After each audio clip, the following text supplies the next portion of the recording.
Okay, we're live, and this is going to be what is it? Stream number 2 or 3 with the new Starlink setup. And I got to say, so far, I'm really impressed with the quality, and hoping that things will continue to get better as we go along. And in the meantime, we're just going to wait for a few of you folks to stream in here, because this is something, as some of you already know.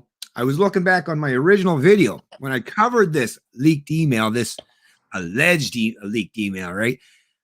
Back on October the 14th of 2020, long before the vaccine mandates were a thing. And it was talking about these vaccine mandates in particular, but we're going to get to a lot more. That's just a teaser, but there's a lot more that's contained within that leaked memo or email.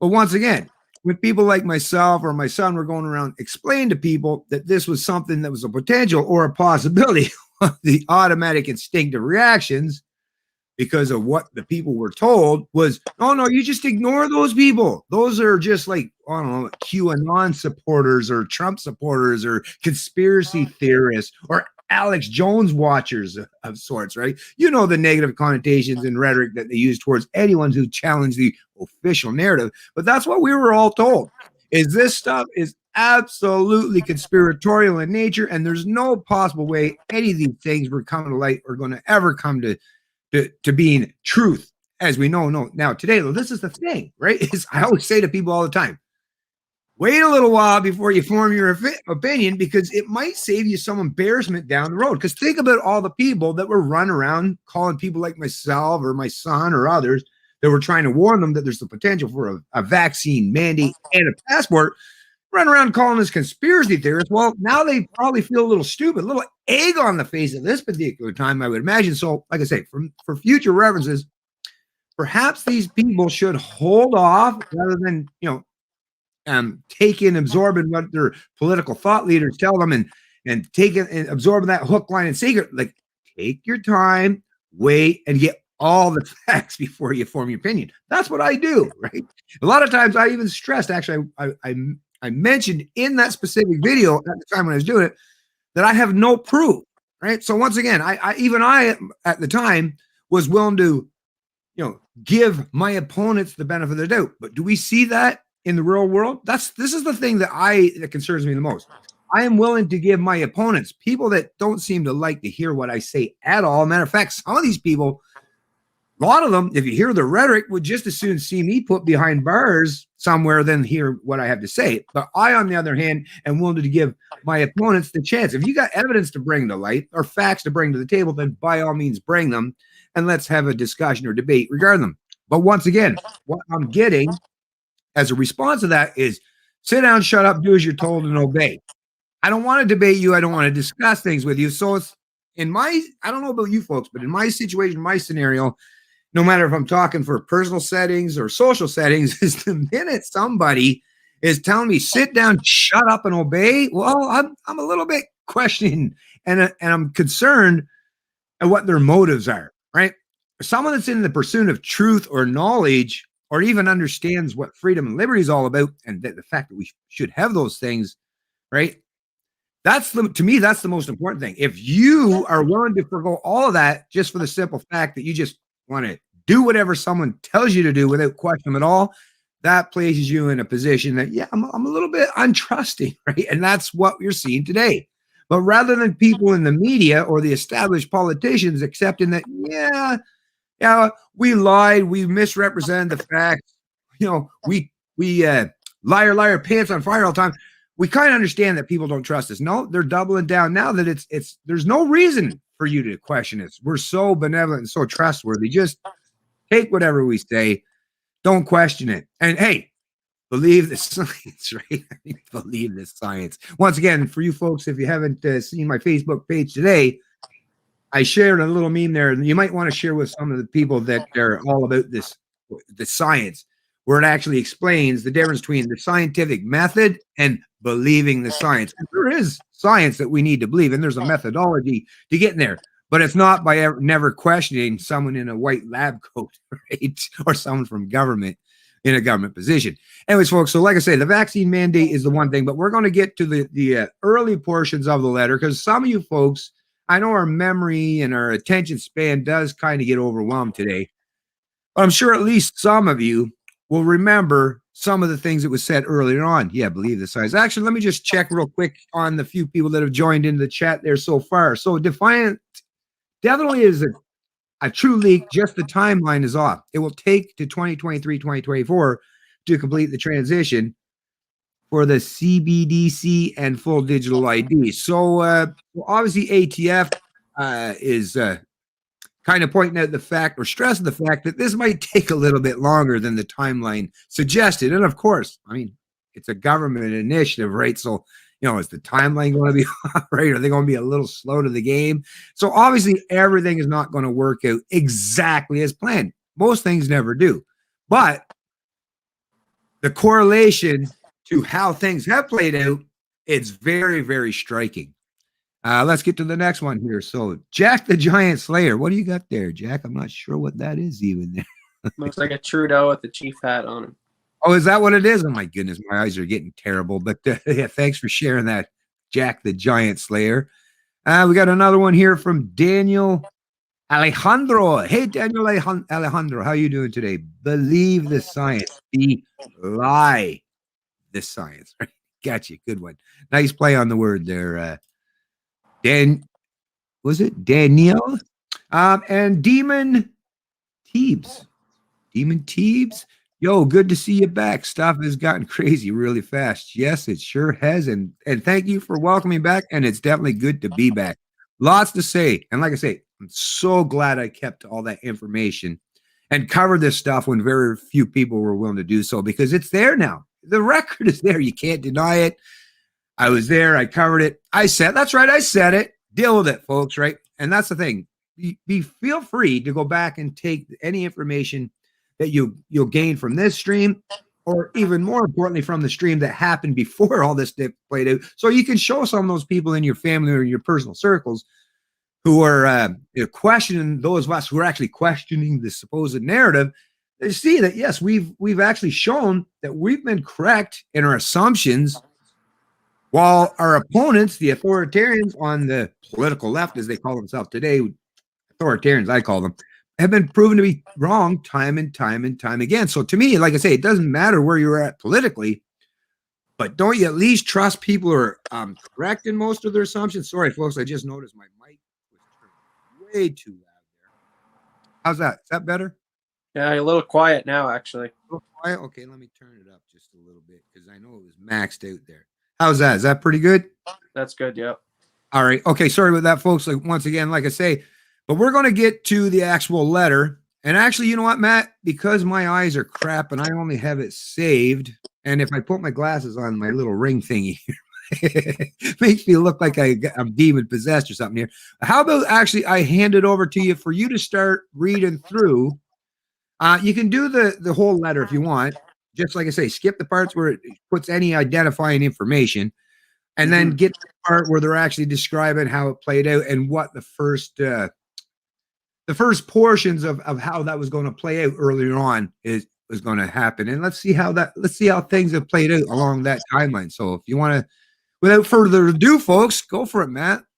All right, let me just set the stage a little first. And when this first circulated around the internet, I had jumped on it and obviously looked at it. And at the first time we seen it, it made a lot of sense. It made a lot of speculation, but we were living in the moment and we didn't know what the future held. But as the months went by and as this list validated itself by seeing things in fruition in the real world, it started to get a lot more attention, a lot more eyes on it. And everyone must know, wasn't it funny how all these countries around the world universally came together and come up with similar strategies to tackle this pandemic, right? Obviously, we have a fire route for a potential house fire. You have a backup plan and a route to how to escape.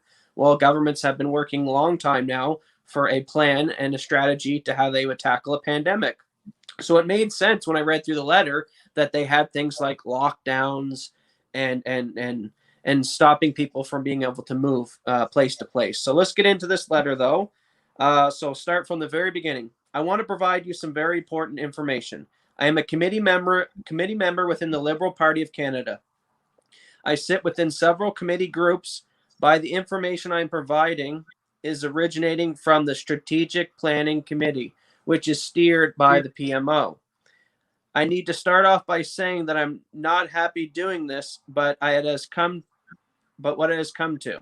As a Canadian, and more importantly, as a parent who wants to better future for not only the children, but for other children as well, the other reason I'm doing this is because roughly 30% of the committee members are not pleased with the direction that this will take Canada. But other opinions have been ignored, and the plan is moving forward together with their goals. They have also made it very clear that nothing will stop what is the planned outcome. The roadmap was an aim was set out by the PMO and is as followed. So first off, before we get into that, so this liberal committee is supposedly, this is where this leak come from. And isn't it fascinating that by their own admission, 70% of that committee totally okay with the plan. It only took a small minority of 30% who are actually not okay with what we're about to lay out here. So keep that in mind as we go through a lot of the news we covered today with my father, that a vast majority of people in government are of support of this stuff and are totally okay with it. And we need to start realizing that and holding these people account that they're gaslighting you, they're lying to you, they're in support of what's going down. So let's get into the phase. So this is as followed, the very first of it. Phase in secondary lockdown restrictions on a rolling basis. Start with major metropolitan areas and first expanding outward. Expect by November 2020. So that was the first bit of the leak. You want me to continue reading it with it, Dad? Yeah, I'm actually, I think I just found, so that the folks that are actually watching this, I just want to make sure that you folks get the opportunity. Oh, there it is. Because this one's actually in PDF form. And this one here, actually, I will link it in the description of this stream. So you can actually have a copy. And for you folks, if you want, you can read along. I'll keep this up here on the screen while Matt's laying it out. So that, like I say, you folks actually have a copy, because I know I have it just saved on a notepad and I can't share that on my particular screen. This one I can. So like I say, you folks will have the opportunity. Do we have a date of when this was drafted up and created? A month, yep. Roughly? Yeah, it's at the very top of it. You look on yours, because I don't want to scroll up, because like I say, it's got some personal information on there for this thing. So, but if you look on the actual, you'll see October 10th. I'm seeing. Yeah, that was probably it, in and around October. Because I remember I did my live stream was October the 14th or 17th. Okay. So it was shortly thereafter that this came out. So yeah, that sounds about right, October 10th. Okay, so the fall after the pandemic started, because this basically started in the winter leading to 2019, right? Yep. Okay. All right. Do you want to continue reading it, or you want me to continue now? After just the first part there, phase in secondary lockdown, I can continue if you want. Yeah, go right ahead, Matt. Go right ahead. Rush the acquisition of or construction of isolation facilities across every province and territory, expect by December 20th. At this time, you also had Randy Hillier taking the floor, asking about why these government construction orders and buy bids were being placed to build isolation facilities and hotel quarantine, stuff like that, and materials to do that stuff. And at the time, remember, everyone just was quiet on the floor, and you had a few laughing in the background at Randy, like, how dare he even bring this up? What a conspiracy theory, right? So let's continue on. Okay, hold on before you go. So this, let me just double check. So that said, Russian construction. So let's just deal with that right away, because I believe I actually shared. I'm going back through our Facebook message exchange here, because I believe. I might have shared, I'm just double checking, about the fact that they were pushing for that stuff. Just looking here, because I did have an article. But that's the thing we've learned now with their tactics is publicly they deny at the time, when behind closed doors they're pushing for all these things to be done. And then obviously months go down the road and the narrative changed, and now it's all out in the open. Yeah, no, I'm just trying to find, though, that warned Canadians believe in COVID-19, 110. So it must have been must have been these ones here. Just one second. I'm going to try to find it. So 1 in 10. Let's see if it's in this particular one here.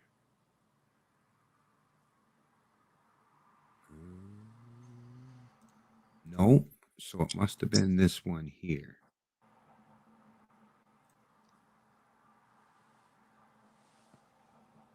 Yes, here it is here. Okay, so folks, I'm just going to switch it up real quick.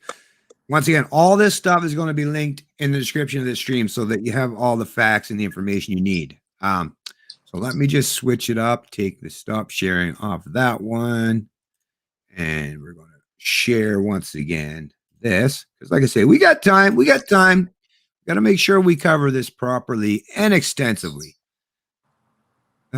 PM. So here it is. So this, and of course, as you folks know, I typically like to use establishment media sources as a means to not just avoid, the suppression of my ability to have my videos out there for the people, but in terms of having my content taken down for misinformation, because they actually trust these sources. That's the thing with these sources, is they can be used for multiple reasons. And in this area, it's to debunk their own crap. And so look at this. So this is, like I say, this was back in October 20th of 2020. So once again, right around that timeline here, right?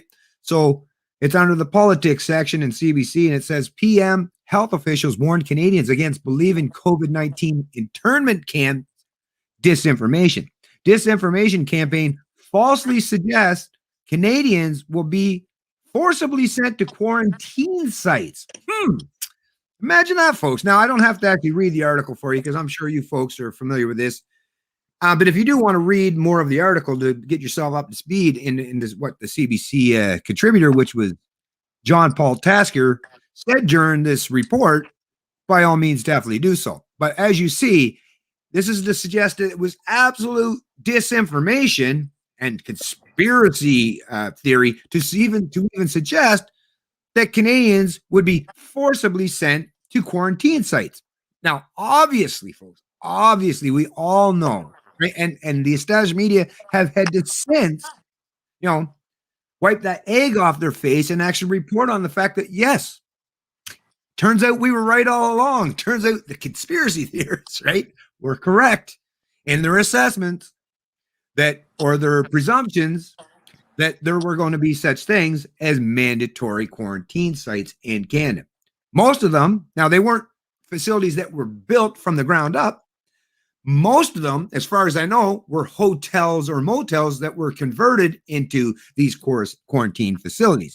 But they definitely existed. We've heard multiple accounts of people who actually have had to be locked up in them. Check out some of Rebel News reports on that. But we definitely know 100% fact that quarantine sites were a reality.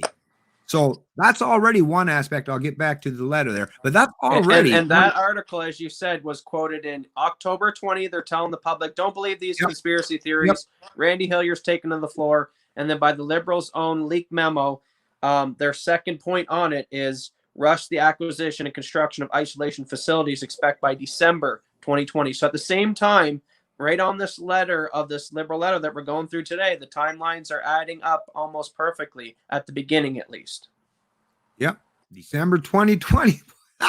Yeah, that's pretty good. Huh? Matter of fact, they were right on the ball there. So that one there has been proven to be correct, folks. Has definitely been proven. So then we start seeing the birth of the second wave shortly thereafter. And that's where we're on the next point, which is daily new cases of COVID-19 will surge beyond capacity and testing, including increases in COVID-19 related deaths following the same growth curve expect by the end of November 2020. So around that time, shortly after, we're in November, we're hitting the big second lockdown.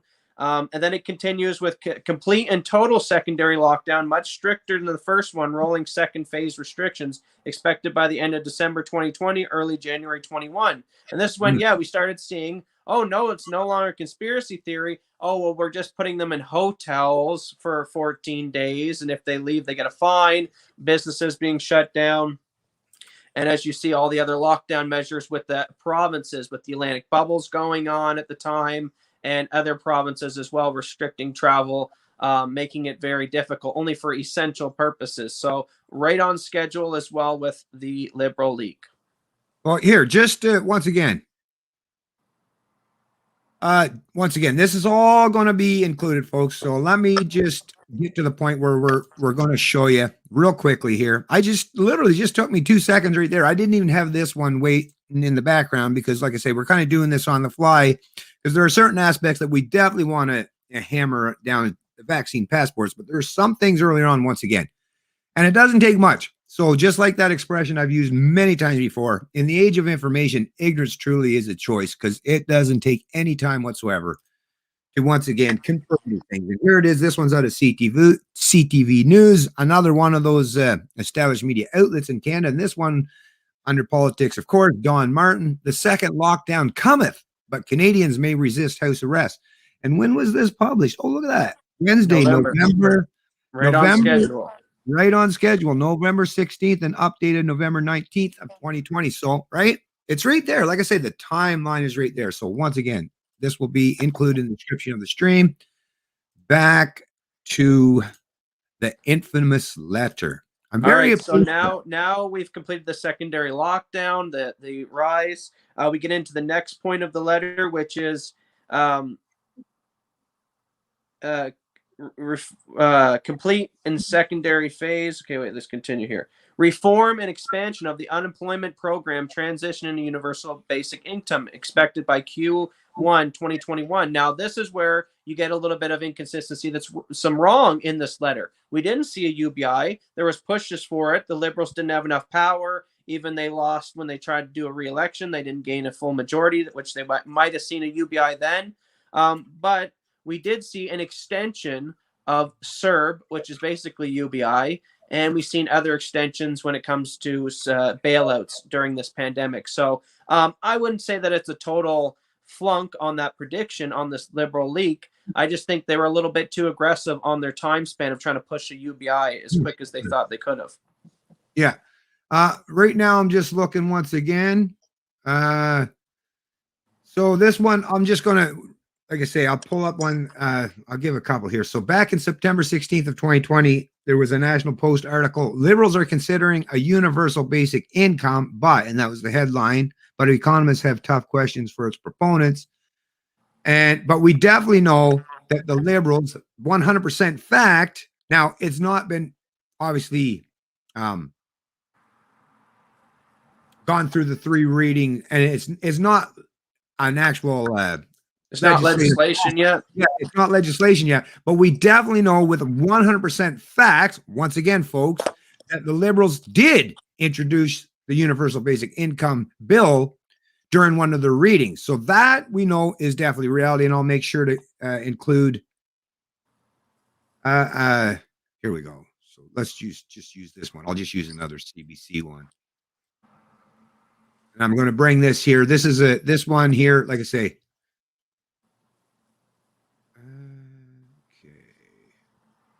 This one is out of CBC. All right, let me do it again. I'm sorry, folks, for keep doing this. But I just want you to make sure you see with your eyes and hear with your own ears. We want to back up this timeline and validate it on the stream. Yeah, really important here. So here we go. CBC News. This one was another John Paul Tasker article. And actually, this was earlier on in 2021. So this was in April of 2021. Liberal delegates endorse a universal basic income, reject capital gain tax hike. Well, of course, they're going to reject the capital gains tax. Do you know how many of these elite Liberals benefit tremendously at the minimal capital gains tax themselves? They're not going to shoot themselves in the foot. Delegates to virtual policy convention also back national pharmacare and a Green New Deal. So there you go. The Liberal delegates not only endorsing a universal basic income, but you know what the Green New Deal is? That's just code for socialism. And the date on that as well. Yeah, that was article.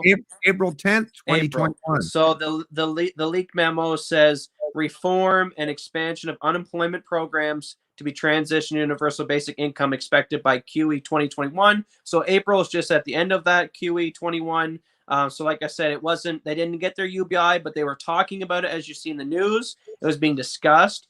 Legislation was being introduced. It hasn't made its way up to actually be official, but they did extend unemployment benefits and CERB and all that stuff at the time.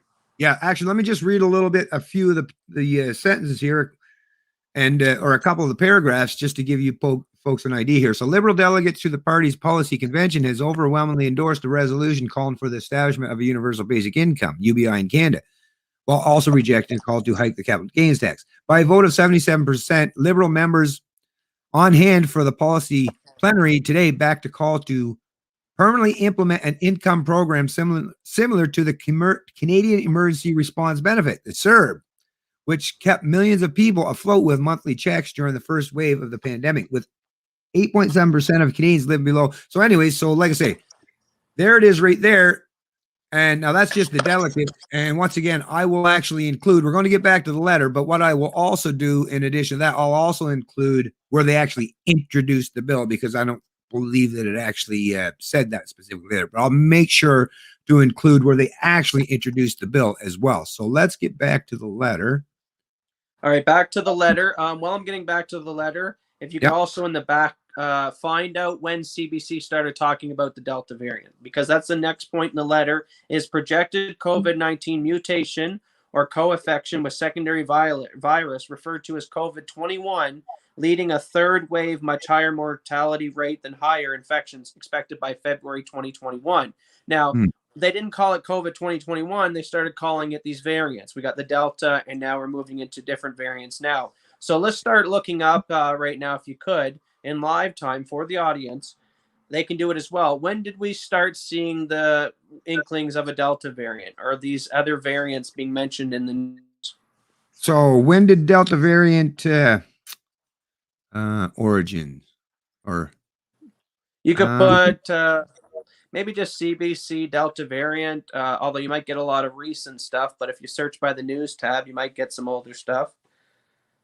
Or you could even put the month in. By this leaked memo, it says they should be talking about the stuff around February 2021. So let's say February, March, we should be hearing stuff about Delta variant. Okay, so 5 things to know. This is from Yale Medicine. I'm just going to see if we got a timeline here. So that's what we're looking for, is the timeline, you say? Yeah, we're looking for the early mentions of Delta variant in the news. Okay. First identified in India in December 2020. So according to this Yale Medicine, it says the Delta variant surfaced in the United States, but it was first identified in India in December of 2020. So, you know, it would have taken 1 year previous to this lineup. But when did we start seeing it over here in the Western nations? Because that would pertain to this memo. Okay, this one even just maybe CBC Delta variant. Well, here on July, no, this is from the CDC. Okay. Released to me for the next coverage.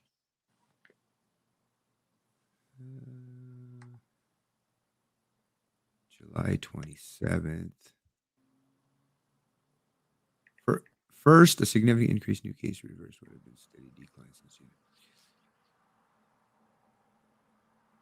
So on July 27th, 2021,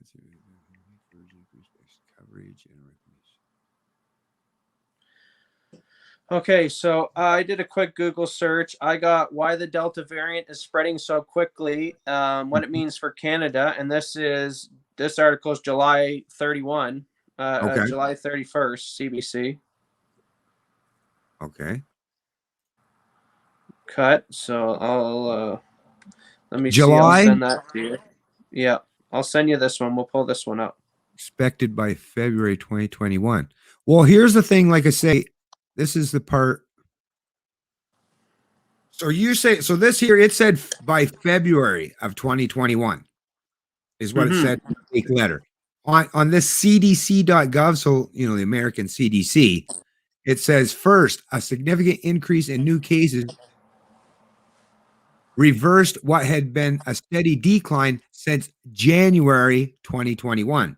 In the days leading up to the guidance update, CDC saw a rapid alarming rise in the COVID-19 case and hospitalizations rates around the country. So basically, I believe what this is suggesting at this point in time is January and earlier, they had seen a steadily decline, but it seems like after January is when the increase. So it seems like, and this is regarding the Delta variant, because that's what this headline of it is, Delta variant, what we know about the science. So it seems like, yeah, that's probably right along the timeline. Because the point right underneath that on the next one down on the leaked memo is daily new cases of COVID-21, which we now call Delta variant. Hospitalizations, related deaths will exceed medical care facilities expected by Q21 to Q2 21. So we're talking about that April would be the end of Q1, and now we're talking into the June, Julys, and August for Q2 there. And as you see, these CBC articles and all that stuff starts to play out in the news around July and that time as well. So we're still pretty well bang on for if you go and fact check and research this stuff for the timing here. The only thing so far that we have not gotten was the mention of the universal basic income, but they did extend the employment benefits. So far, this memo is looking, I would say, 99% accurate so far, maybe 95, if we take out the universal basic income. But even with are adding up. Yeah, but even with the universal basic income, I mean, that's something that anyone can understand. They don't have a minority or a majority government, so they can't quite easily. Right? The thing is, if they had the majority of the population and the majority of the entire parties to pass that bill, I mean, they introduced it. Obviously, it was their intention. So the intention was there. Whether it came to fruition does not negate the fact that it was the Liberals' intention to not just introduce, but to get universal basic income up and running in this country. So even though we'll call that partly false, right? As a PolitiFactor, the AFP would do, right? Let's fact check that. And actually, in reality, we would call that partly false, I guess, because the intention was there. Just because they didn't manage to accomplish it under a minority government doesn't mean that it wasn't. But anyway, so let's move on, because I see I'm already in front, because I know the next thing that they're mentioning. But go ahead and read it, Matt. Well, the next one will be enhanced lockdown restrictions, referred to as the third wave, will be implemented. Third lockdown. And that'll be full travel restrictions will be imposed, and that'll be provincial intercity expected by Q2 2021. Now, let's put a pause on here. Yeah. I'm glad you were going to do a pause as well. And I think why we need a pause and why now from this point forward and down, you're going to see the timelines, I think, get pushed a little. Now, why is that? We're now talking about July, roughly 2021. If you're looking back on hindsight now, is roughly where we're at in this memo at this point. And at that time, yes, they were starting to get more harsh on the lockdowns, but also we're in the middle of summer. So a lot of people at that time were getting sick of the COVID, right? It had started the fall before, basically. People now are getting restless. It's summer. So I think that they weren't able to get as hard as a lockdown as they wanted to in that Q2 midsummer of 2021, because there was so much pushback. We had the BLM protests and stuff going on, if you remember back with the George Floyd and all that stuff. We also had the anti-lockdown ones who were just starting because they didn't even want to get into any lockdowns as they were starting to hint it. So I think this is why we're going to see for the rest of the memo, timelines get pushed further down, because they had such a pushback. At that point, before July 2021, even myself at the time who was skeptical, we were still new into this virus. It had just really hit us March of that year. And then obviously we knew about it in China in November and earlier of the year 19 before that stuff. But, things were just starting to kick off and people were getting serious about it around this time. Okay, I just want to bring up a couple of comments there before we continue on there, but we're definitely going to stick with that timeline because I've got some another article I want to share for that. But I just want to, like I say, check in on what some of the folks in the chat are saying. So Daniel Alejandro, I shared this letter to my fellow Canadians around February, March. They all laughed at me. Only one person asked me for more info. Yeah, well, like I say, I'm sure maybe you want to repay them a visit and see what they're thinking now. Right? That would be my initial thoughts is, let me follow up on another visit with these folks at our conversation and see what they're thinking now, because they might have had a change of heart after all this evidence has come to light. But thanks for bringing that up there, Daniel. You first saw it last December. Okay. What we got here? Demons, Deebs, March 2020, Delta in USA. Okay, right on. And Quebec, it was like docs. Okay. Anyways, so let me get back to this. So what we're seeing, so once again, it was, or wait, no, I already have it. Do I already have it shared up here? Yeah, no, I don't. I don't. Yeah, okay, yeah, it's already there. Yeah, yeah. We're basically at enhanced lockdown restrictions, referred to as third lockdown. Yeah, but this is where I want to get to the evidence for it. So we got that. So, and it said Q2 by Q2. Now I will just point, folks, Q2. So in case you're not familiar with this terminology, is a quarter is one. Well, a quarter of a year is 3 months. So 3, 6, 9, and 12. So they cut up the years into 3-month segments, and that's what defines a quarter. So January to March, there's your first quarter. April to June, there's your second quarter. July to September is your third. And October to December, there's your fourth quarter. So for it to be considered Q2, it only has to be anytime from April the 1st until June 31st, basically. So that's your timeline for Q2. And if you look at this article out of Reuters, first one that I found, once again, an established media outlet, right? So Ontario pulling the emergency brake with third COVID-19 lockdown as cases rise and ICU beds fill. And if you look there, April the 1st, 2021. Right, once again, right on the money, right on time. So once, like I say, folks, this will be included as well. Back, see where we go from there. Well, now we're at the next point, which would be transition individuals to universal basic income expected by mid Q2. So we didn't see this happen in 2021. This is the thing that they failed to do. They might have actually been able to get it accomplished if they would have won that local election here, or this last one. But so far, that is the one thing that has been majorly wrong consistently on this memo is the UBI. So let's go on to the. Yeah, but at the same time, yep. Once again, even though it's not introduced as legislation or not finalized as a bill as legislation, you got to remember, folks, not just the intention, but the means was to basically,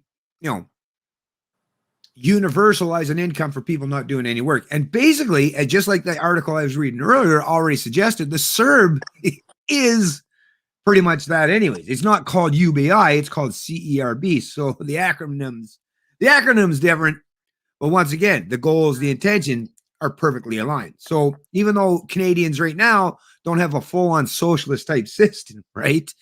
It's pretty darn close. You got to remember, 9 million Canadians jumped on board that quasi UBI that we call CERB very early on, and it's still ongoing, folks. Even though it's kind of been transitioned into a couple different programs now, they've been tweaking and tinkering around the edges, but you still have a substantial portion of the Canadian population who has basically been living off the government dole, which is actually kind of a wrong way of describing it.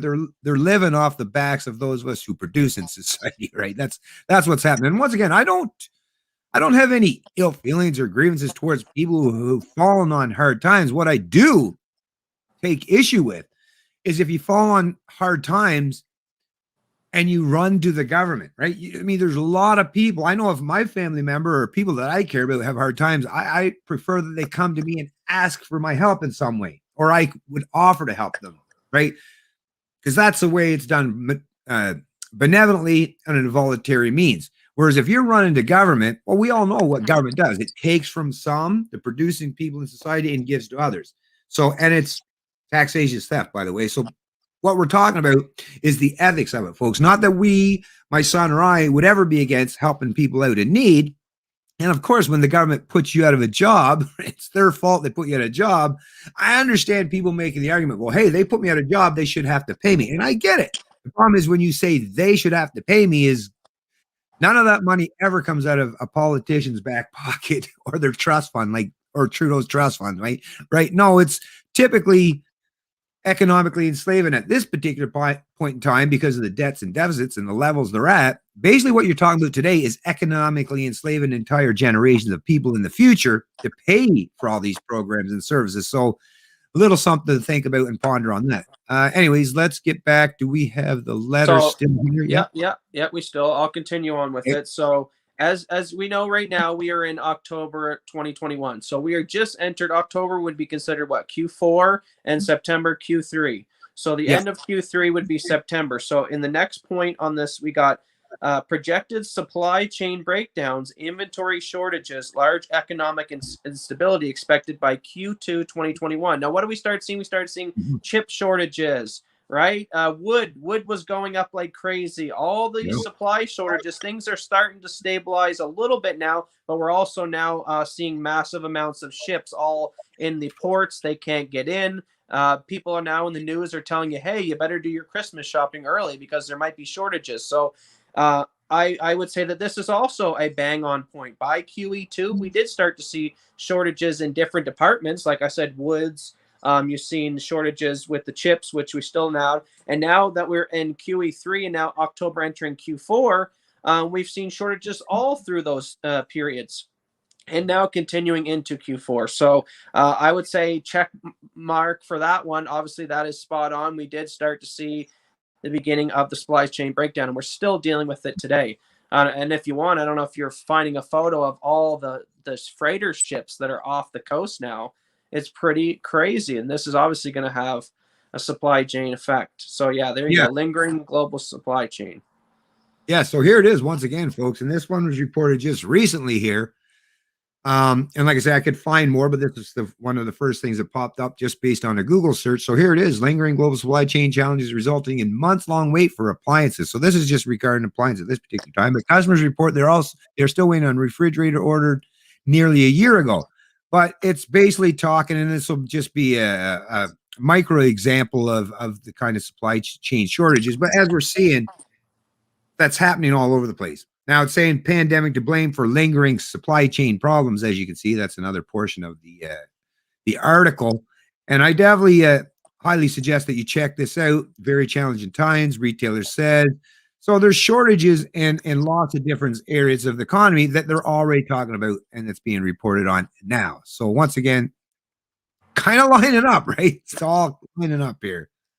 All right, so we move now from Q2 and we move into Q3 into the letter, and we're almost at the end of the letter, and it's deployment of military personnel into major metropolitan areas, as well as all major roadways to establish travel checkpoints, restrict travel and movement, provide logistic support in the area. Now, they expect this by Q3 2021. Now, this is obviously we're past Q3 2021. We can look back at this and foreshadow.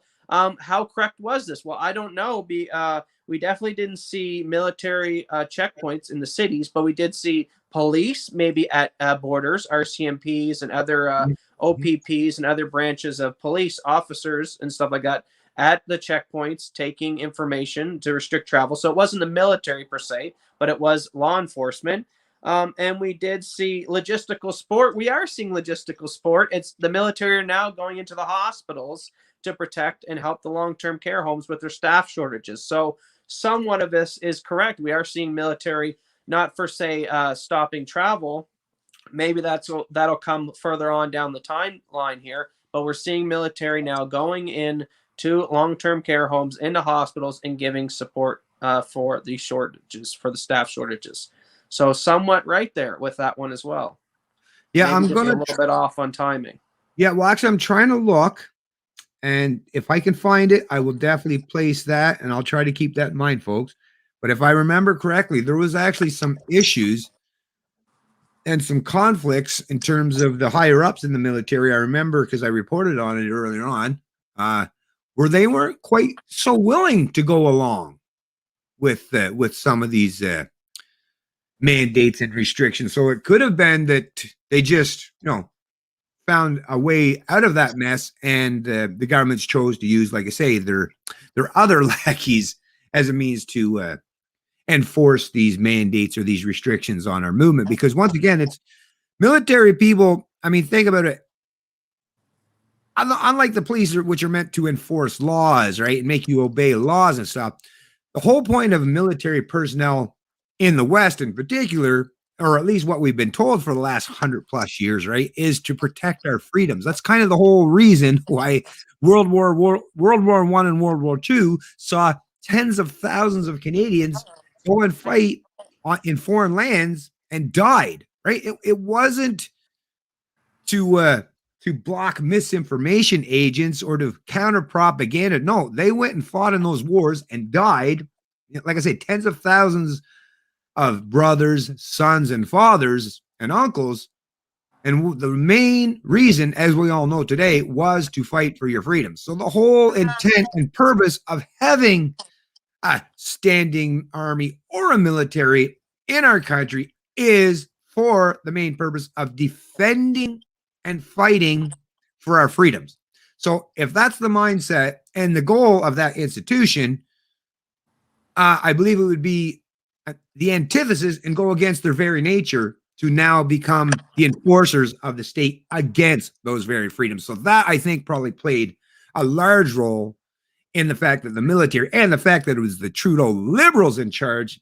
A lot of people in the military, I've known a few, I still know quite a few, talk to them all the time, not big fans of the Trudeau Liberals. So there's always that to take into consideration. And let's make a split there. That when we bash certain agencies in the government, obviously not all of them are bad. Mhm. Some of them are infighting with each other. So in this aspect, maybe the military come out strong internally against internal checkpoints, and they didn't want to enforce that. But we're going to get to an article today that I'm going to bring to the table that my father hasn't read yet, where there's branches in the military doing very nefarious things against the fellow Canadians and their domestic population. So just understand, and it's the same with Trump, right? He was in, and he had issues with his own military. You had obviously Milley, who is a talking head for China and going against Trump behind closed doors, saying that he was keeping an eye and making sure that if anything happened, he would make the decision first. And so just understand that the average infantry guy, the buddy you drink a beer with on the weekend, who's a retired military guy,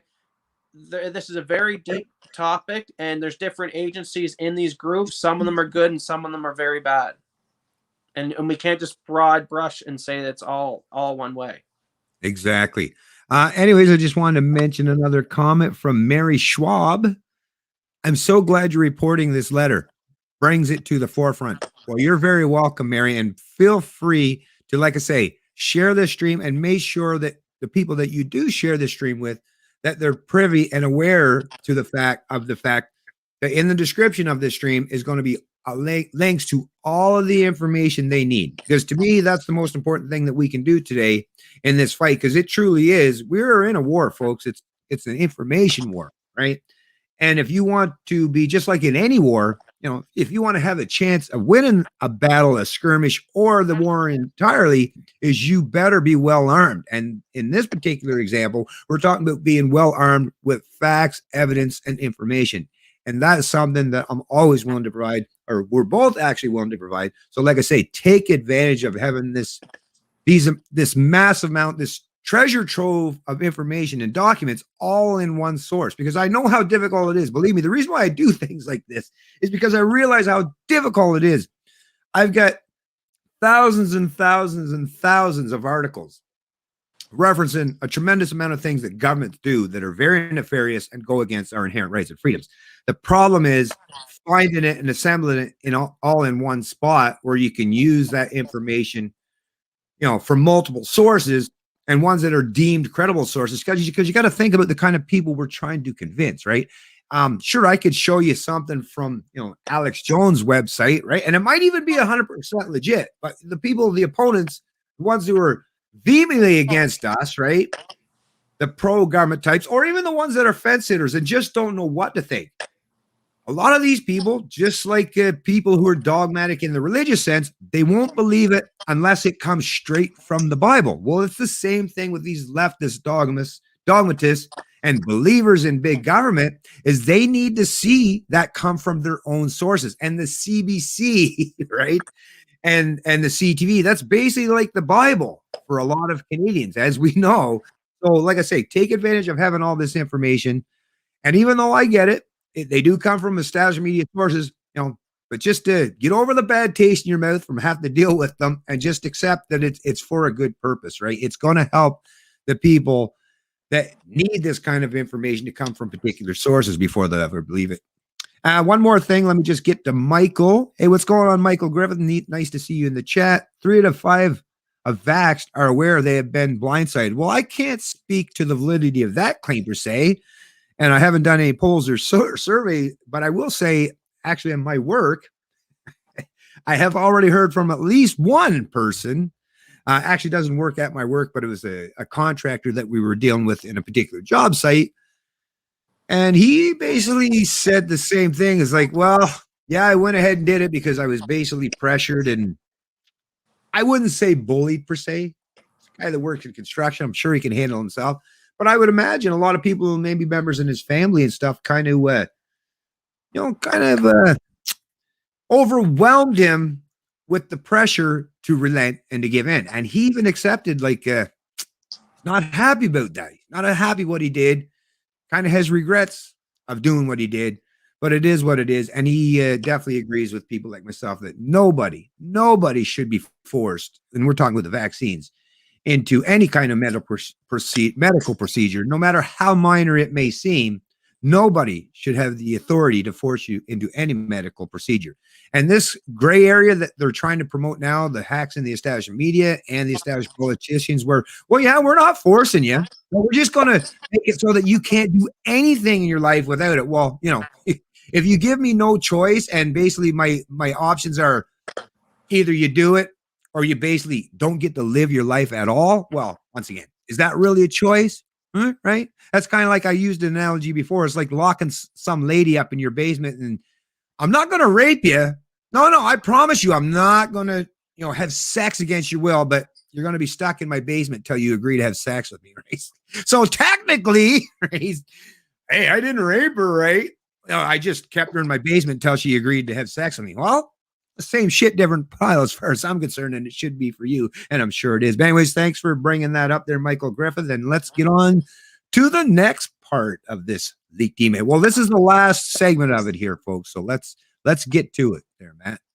So along with that provided roadmap, the Strategic Planning Committee was asked to design an effective way to transition Canadians to meet an unprecedented economic endeavor, one that would change the face of Canada forever and alter the lives of Canadians. We were told that in order to offset what was essentially an economic collapse on an international scale, the federal government was going to offer Canadians total debt relief. This is how it worked. The federal government will offer to eliminate all personal debt, included mortgages, loans, credit cards, etc., with all funding will be provided to Canada by the IMF under what will become known as the world. This will be known as the total debt forgiveness. The individual would forfeit ownership of any and all property assets forever, right? This is the you'll own nothing in the future and love it, right? The Klaus Schwab talking point, right? This is where it comes from, folks. The Great Reset, these talking points, because as you see here, they want to, we'll wipe away all your debts, everybody. We'll bail you out right now, but you can't own anything for the rest of your life. That screams communism, doesn't it? So we'll continue on here.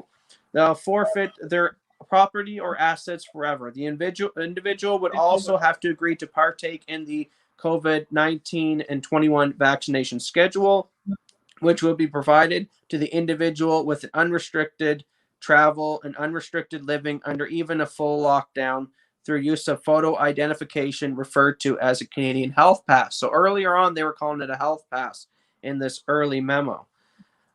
So, I mean, right there, like, now, is this coming down the pike? Is the timeline just we're still living the timeline?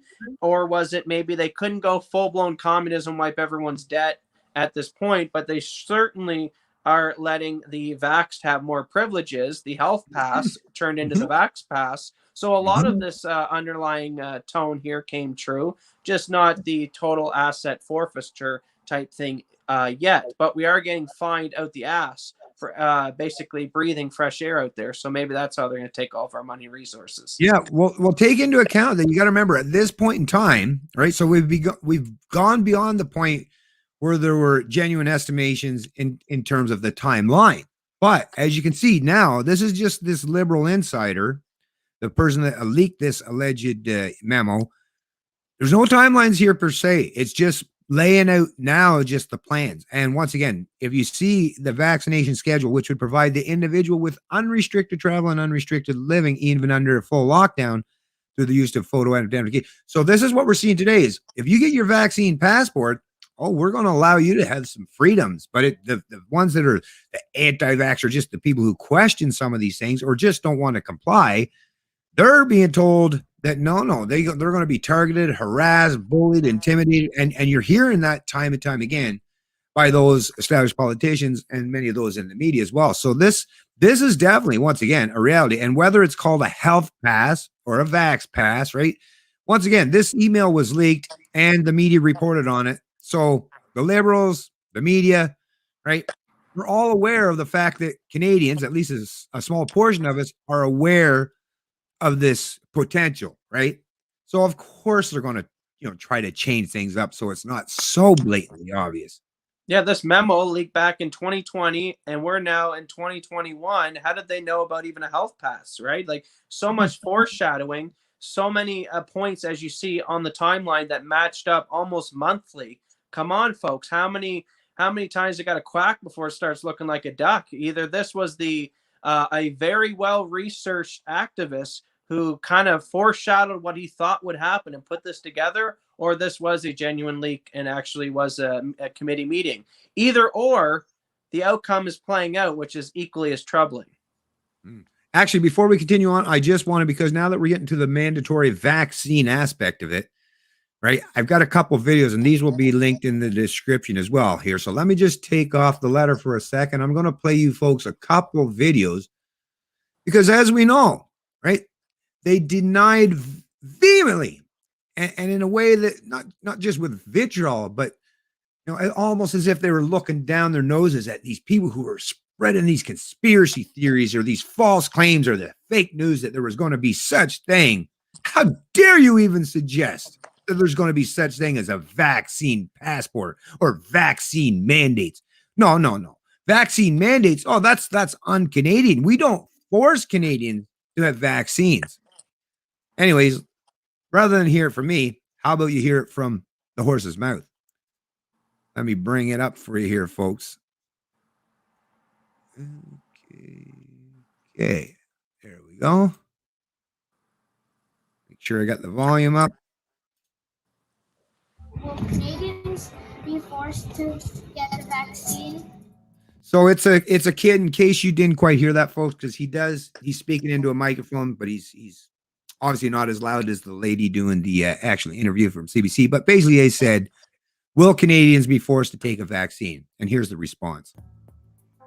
What we know about vaccines in Canada is that we give choices. We like to put out good information for folks about the benefits, and if there are any, some questions and concerns about vaccines. We don't have any questions or concerns at the moment, and if these get approved, we would highly recommend that people get the vaccine, but we don't make it so that you have to get it. There are certainly populations of folks where we strongly suggest it in long-term care, people who are healthcare workers, or for folks who are in schools and other living situations where you're close to other people, as well as the general public. So great question, but in Canada, we definitely give you choices. We just hope you make some really informed and good ones.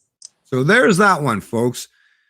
And by the way, I'll just scroll down real quick because that's one thing I will say is whether they're just Canadians alone, although I would say typically most people who would be watching CBC News, the national, are Canadians, right?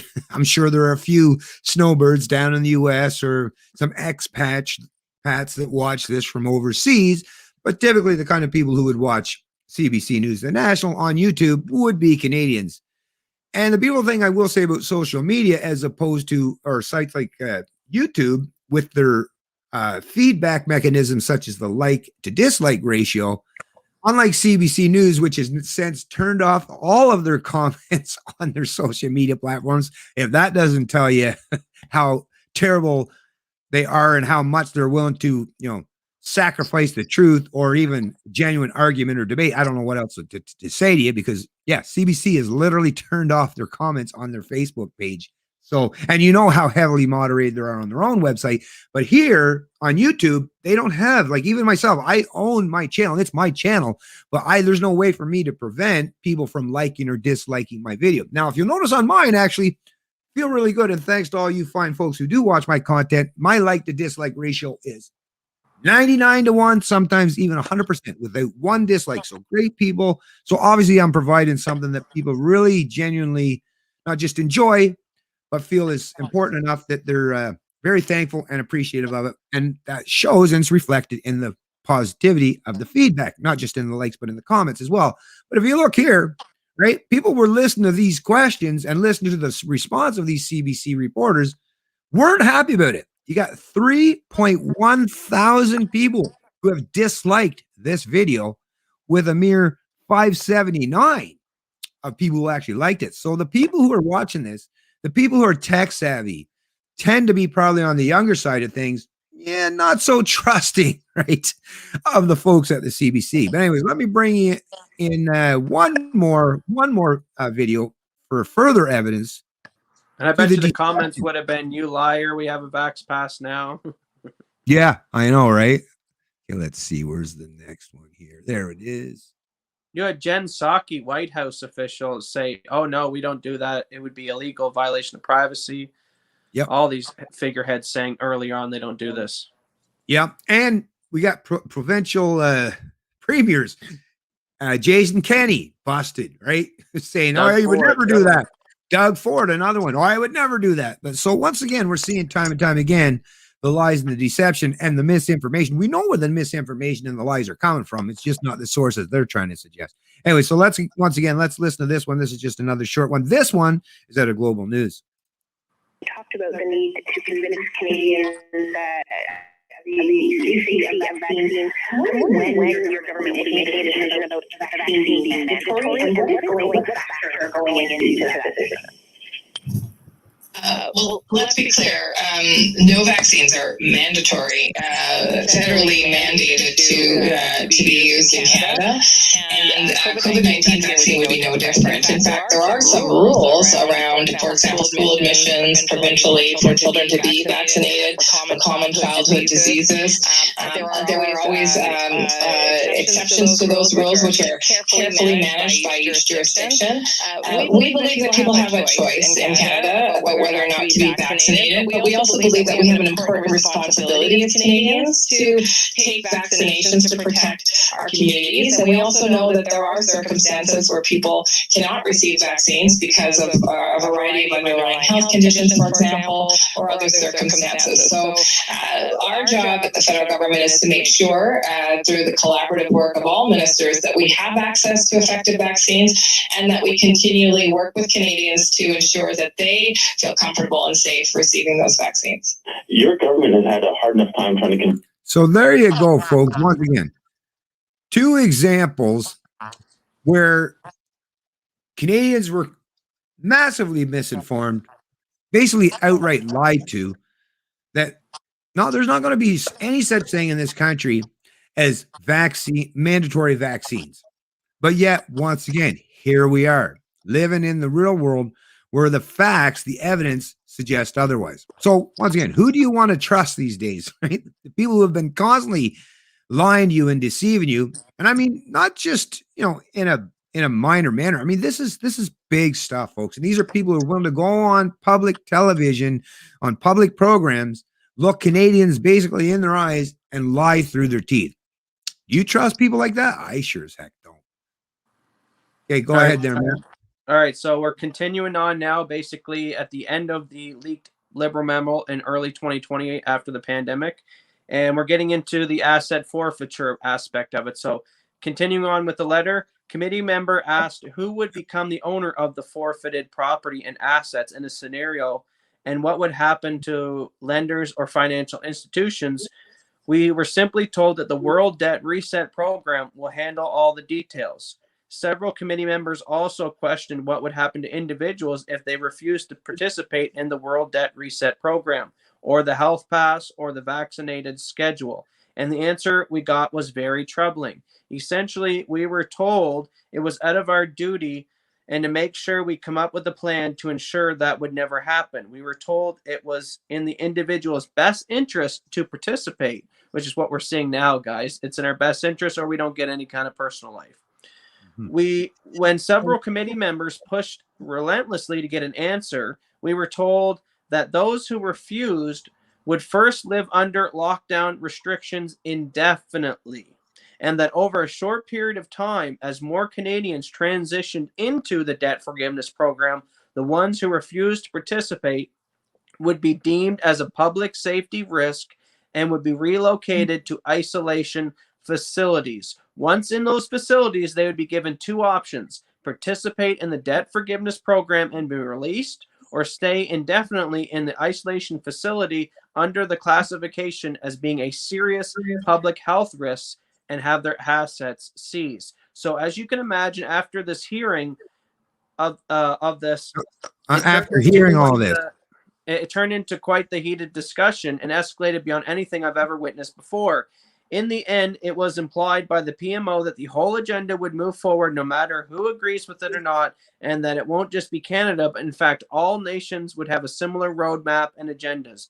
The Great Reset. No, I added that part. That we needed to promote more change on a grander scale for the betterment of everyone. The members who were opposed and the ones who brought up the key issues would arise from such a thing were completely ignored. Our options and concerns were ignored. We were simply told to just do it. And all that I don't like is going to take place to Canadians in a dark future. So that's basically the crux of it. Like you said, 90% of this roadmap, 100% accurate, been almost to the month accurate. And this is where this all leads, supposedly, by this memo. And if it's been right so far, we can almost project that's probably going to be right in the future. Yeah, well, I mean, let's just get right down to this part where they're talking about that it's not just Canada, but in fact, all nations will have similar roadmaps and agendas. So here you go, folks. You don't have to take my word for it. You don't have to take my son's word for it. You don't have to take even this letter, this leaked email or memo, this alleged email word for it. Just look what's taking place. Is it just Canada today that's on board with these vaccine mandates and passports? Heck no. We've seen how this has played out because we're not just privy to Canadian news. We're all privy in the age of information to international news as well. We're seeing it taking place down in the US. We're seeing it taking place in Europe. We're seeing it take place, like I say, basically almost everywhere in the English-speaking world, or even the non-English-speaking world, is you're seeing this exact thing playing out, not just on a similar timeline, but in terms of similar outcomes and similar mandates, restrictions, and like I say, these passports. So how is it that there are literally hundreds of countries, or in excess of 100 countries or more, that are all seemingly doing the same thing at the same time? And this is the thing.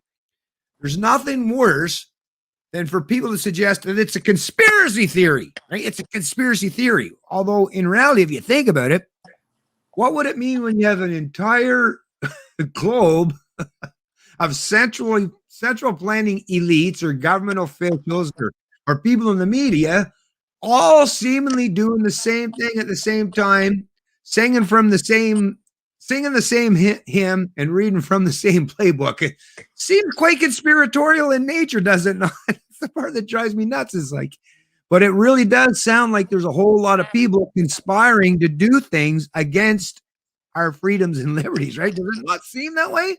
So what do you call it? Is there such thing as a conspiracy fact anymore? Because if there is, this seems to be one, right? Because there is definitely people seemingly or possibly or potentially conspiring to do things against you and I. So that's another thing we got to get beyond. We have to move way beyond, is that terminology even having any power to influence anyone's mind anymore. And just the way you'll see President Biden will say build back better. Then you'll go and see Trudeau say build back better, and Boris Johnson. It's funny, all these world leaders are supposedly, infighting, trying to work out deals, but they always say these same trigger words, right? Or the New World Order. You'll see the lady down in Australia say that and stuff like that. Why do they Yeah. always say these words? It's almost like they're signaling to their other buddies, oh no, I'm on the wagon. And one of these health officials in BC, when her committee got released of her talking behind closed doors about how, oh, the vax pass has nothing to do with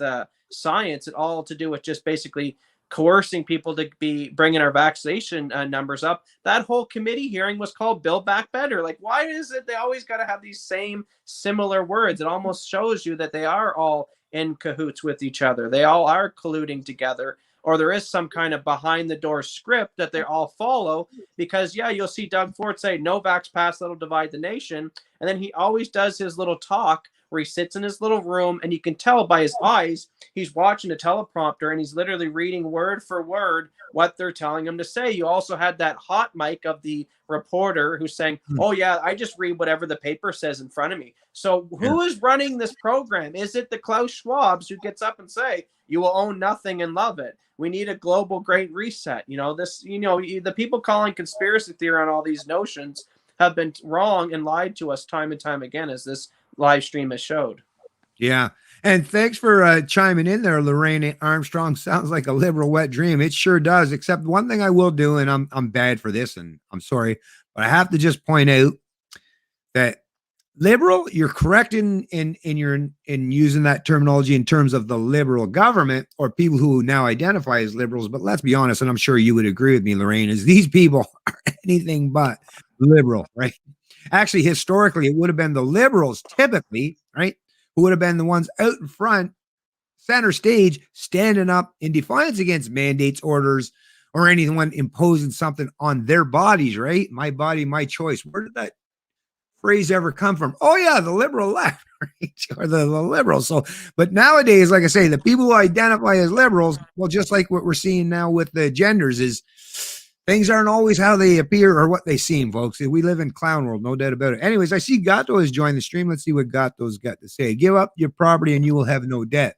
Oh, and by the way, you will also be forced to take regular injections that will kill a certain percentage of you every year. Yeah, the NWA guys. Yeah, thanks for chiming in there, Gato. It's crazy stuff. And I know for some people, especially if you're new to the stream or new to even hearing people talk like this, it probably does sound shocking. It's like, what are you guys saying? Well, get used to it, because actually some of the things we're saying, even though if you only heard them for the first time, might sound, a little bit tinfoil hat like.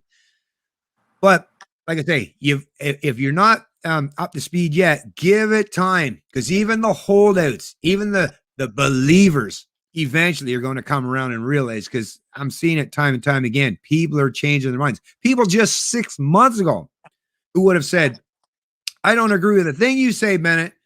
You libertarians, right? It's your fault for everything, right? I'm seeing them come around. I was like, yeah, man, you were right. You got any more information for me? It's like, yeah, shit. Turns out you're right that time. Hey, do you know any more stuff? So, like I say, even people who were holdouts or big believers in government and central planning are definitely having their day of wrecking. So it's up to us to be as relentless. And that's the other thing I want to point and stress is even more importantly now is, the ones who are trying to control and dominate the narrative, I mean, they've got all kinds of power. They've got, most of the venues and outlets and platforms. They've got the bully pulpit, right? They've got the power of the purse even. We lack all of that. But what we do have is, like I say, we live in the age of information and social media, and we have the truth on our side. So let's use that relentlessly, because they're going to be relentless, as we're seeing time again. They're relentless in their attack, in their propagating of the propaganda. And the only thing that properly counters that is to be just as relentless as fighting back and pushing back against it. And once again, exposing the truth. That is where our power truly lies. And we need to be able to take hold of that and use it very willingly and very openly, folks. So do it. Don't let the people who are promoters or advocates of big government make you feel sheepish, stupid, or ill-informed. Put that shoe on their foot for once, because they're the ones who have been proven time and time again to be out of touch with reality. So is there anything else you wanted to cover on that Liberal League memo? Because if not, I definitely from that point could segue to this news story that I want to cover that dropped a couple weeks ago that I feel didn't get a lot of news coverage, and I don't even think my father has seen it yet. And we're going to go over it live for him to react today about how, with what we're truly up against, is military propaganda and military warfare techniques. Yeah, well, definitely we'll get to that just one sec, but let me just scroll through a few more comments from the fine people who have joined the stream here. The next one we'll go with is the Mary Schwab. What I'd like to know is there really such a thing as COVID? The way this leaked document reads, the government knew everything was going to happen when it did. Well, listen, once again, I cannot speculate in any way, shape, or form, to answer your question, but I will just say, and this has been tossed around multiple times, that COVID, which is its original terminology was SARS-CoV-2, and we do understand that a coronavirus is something that we humans are already susceptible to. Once again, you can check all this stuff up if you type in coronavirus. Actually, let me just do that real quick so I don't misrepresent anything. Also, in our last stream, we also discussed how DARPA was approached by scientists in Wuhan and elsewhere to spray aerosol coronaviruses into bat caves. And they did that. They went ahead and did it, but DARPA told them they weren't going to be any part of it. So that was obviously a legitimate program, unless all those documents are fake news as well. But those are legitimate requests from scientists to DARPA. Hey, can you give us $14 million? We want to spray this aerosolized coronavirus into bat caves. So they obviously have the technology to spray aerosolized coronaviruses.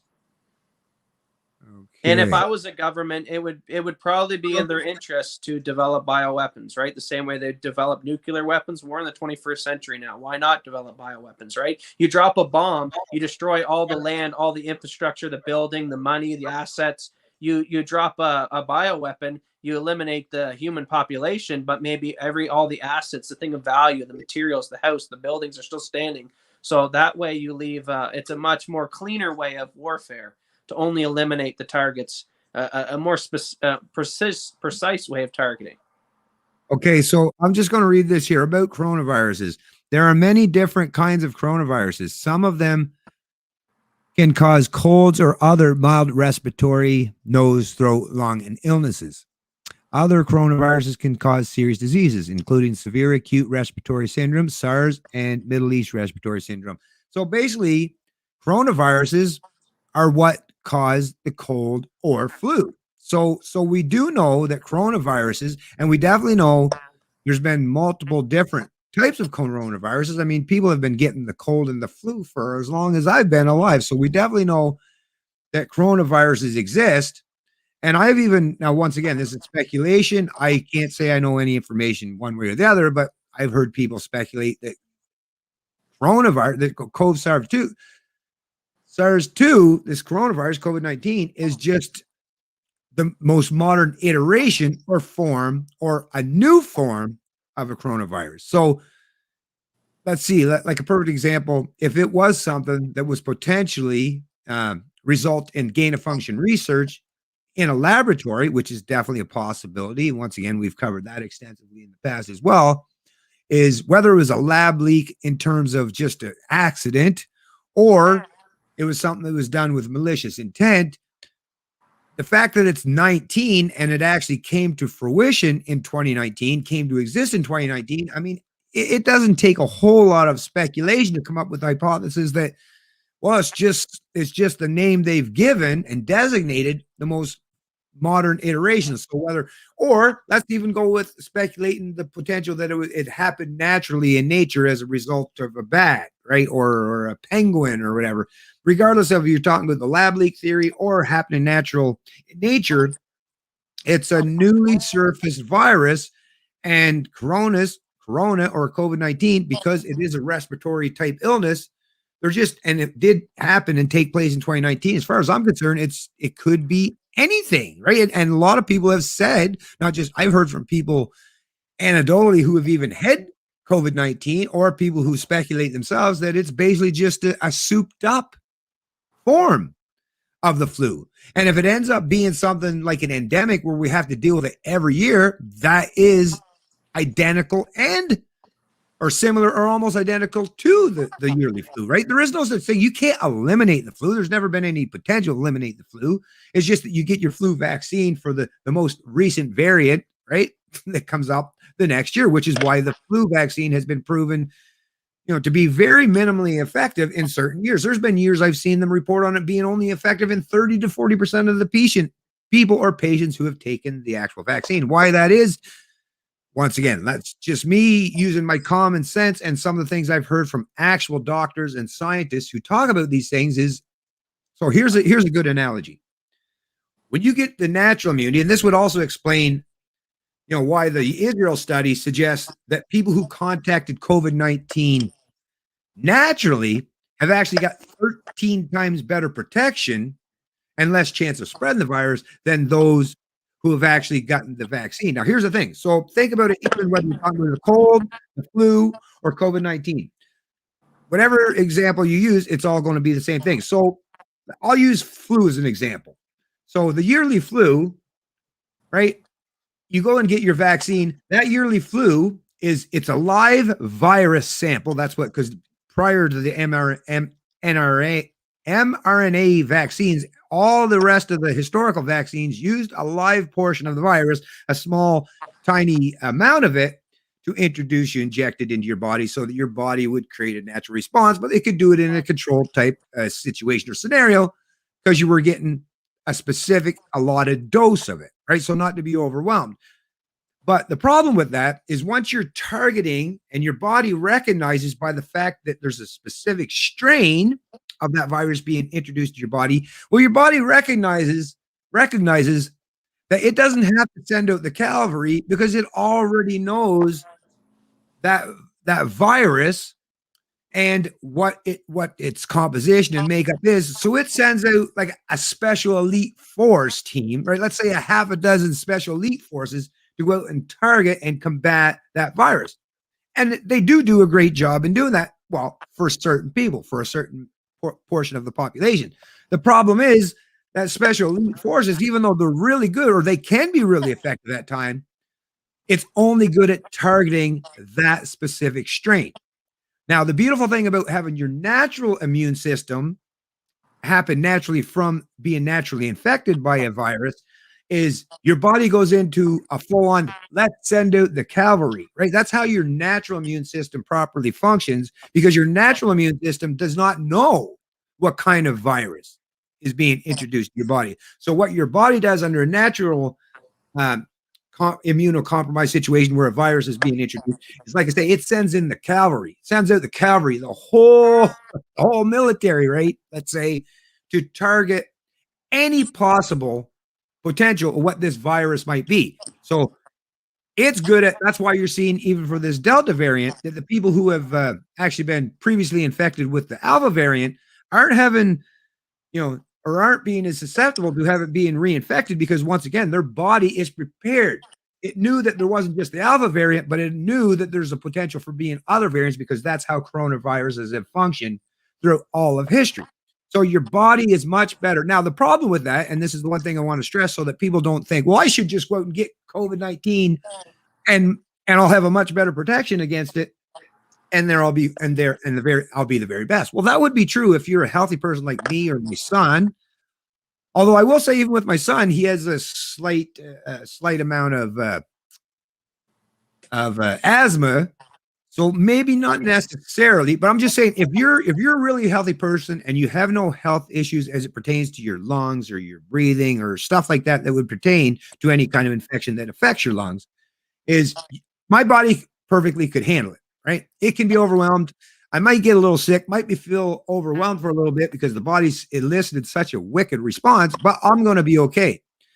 The problem is, if your body's sending in the cavalry and you're immunocompromised and your body is not as healthy as someone like myself, then sending out the cavalry can wreak havoc on your system, because your body is just not, in a proper position to have that kind of war taking place, right? So people who do get nationally infected, like I say, I would only, well, not that I would recommend. I don't make recommendations. I don't give people medical advice, but I'm just saying for me personally, I'd be willing to take my chances with contacting COVID-19 because I believe my natural immune system would give me not just better protection for that particular virus or that particular variant, but anything else that might be potential to go forward. So like I say, I know that was a bit of a long-winded explanation, but I think it's really important to explain this stuff to people so that once again, they're much better or at least well-informed in excess of what they're hearing from those in the established media. But anyways, go ahead there, Matt. Did you want to follow up on anything there?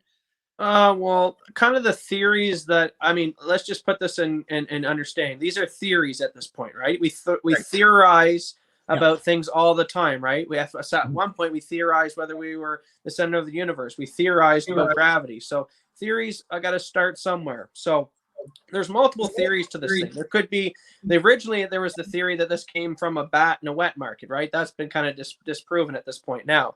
But the theories that I'm looking into right now, and like I just said, these are only theories at this point, nothing confirmed, is this was souped up in Wuhan with gain of function and accidentally released. That's a theory at this point, and that's even kind of a mainstream one that's even starting to kick on.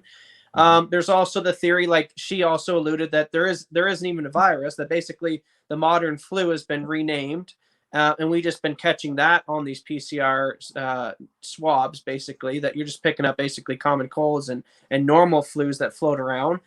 And then there's the one where that was released, and it was released strategically. You know, that's another theory as well, as a military operation against to affect other countries to benefit China. And it, you know, it could be any of these theories, but you got to think of it like this: if they would never want to release something too deadly. Why? Because the people who would release it, there's a chance that this thing could get out of control, right? Unless the people are willing to run to bunkers and stay down there for a year and have enough supplies to do so, and don't pop your head up while they release some kind of serious agent. So it made sense that when COVID hit, whether this thing was released accidentally through gain of function or on purpose on gain of function, that it was kind of toned down. Because at first, all they're doing right now is an experiment. We are the experiment. The vaccines, experiment. The repercussions later on down the road of the vaccine, we're in an experimental time. We don't have the data yet. There hasn't been enough years to trial this stuff out. So I looked at this entire operation of this pandemic as a giant experiment. Now, we know that the governments are by their own admission, have more dangerous pathogens in their control. You know, they probably have the Black Plague. They obviously had Ebola, and they're probably doing more gain of function research right now. Don't kid yourself. It didn't stop at Wuhan. It's probably continuing just underneath different names and different institutions with different people funding it. So they have pathogens for sure out there probably that would wipe out a vast majority of the population if they got loose. But you would never release that because there's a chance that it could get the people that are the ones running this operation. So it made sense that the thing basically took out the elderly. It just took out the people who had a lot of comorbidities, right? Then the people who released this thing strategically, well, they're kind of safe, or they got a vaccine, or they just kind of, you know, avoid the areas of hotspots. So, you know, it's just fun to play with these theories, though, and it shouldn't be off limits, right? I hate how anything in the modern era or YouTube and all these platforms want to censor these things. We should be able to theorize and speculate on these things. This has a lot of repercussions of if some of these theories turn out to be true. We're talking about people who need to be tried for war crimes. We have went to war for releasing biological agents, right? We went to war with the people in the Middle East for the same type of thing. So if it comes out that China released a biological agent on the population, even if it was starting with their own, on purpose, we're talking war crimes. We're talking, then we're posturing ourselves potentially for a war with China, because I doubt they're going to say, oh, sorry, guys, here, see some of our assets and we'll pay you off for the pandemic. I'm sorry, we did that. No, they're going to posture up and we're going to go to war. And you can kind of see tensions rising with China and Western nations now. So, you know, a lot is going on behind closed doors. And unfortunately, we won't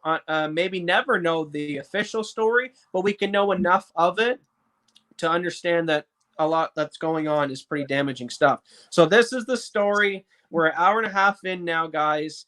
We'll probably finish on this story here. It might let us talk for the next half hour. We'll see how long we go. But when I read this is the most bombshell news that I've read in a long time coming out of the Ottawa Citizen. And it got played and run in the media for a very tiny time. It barely made anything on the front page. But I don't think my father, you haven't seen this article yet, right? No.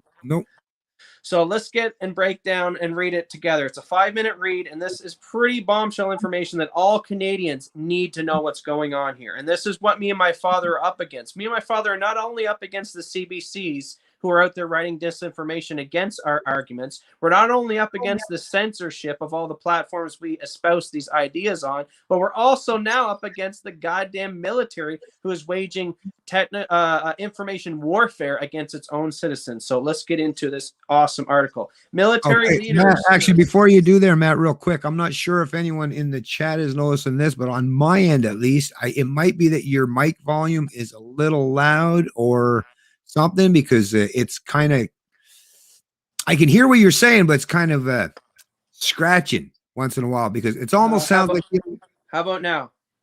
Yeah, that seems better. Yeah, that seems better. I'll try to stay back from the mic. So, military leaders saw a pandemic as unique opportunity to test propaganda techniques on Canadians, Force report says.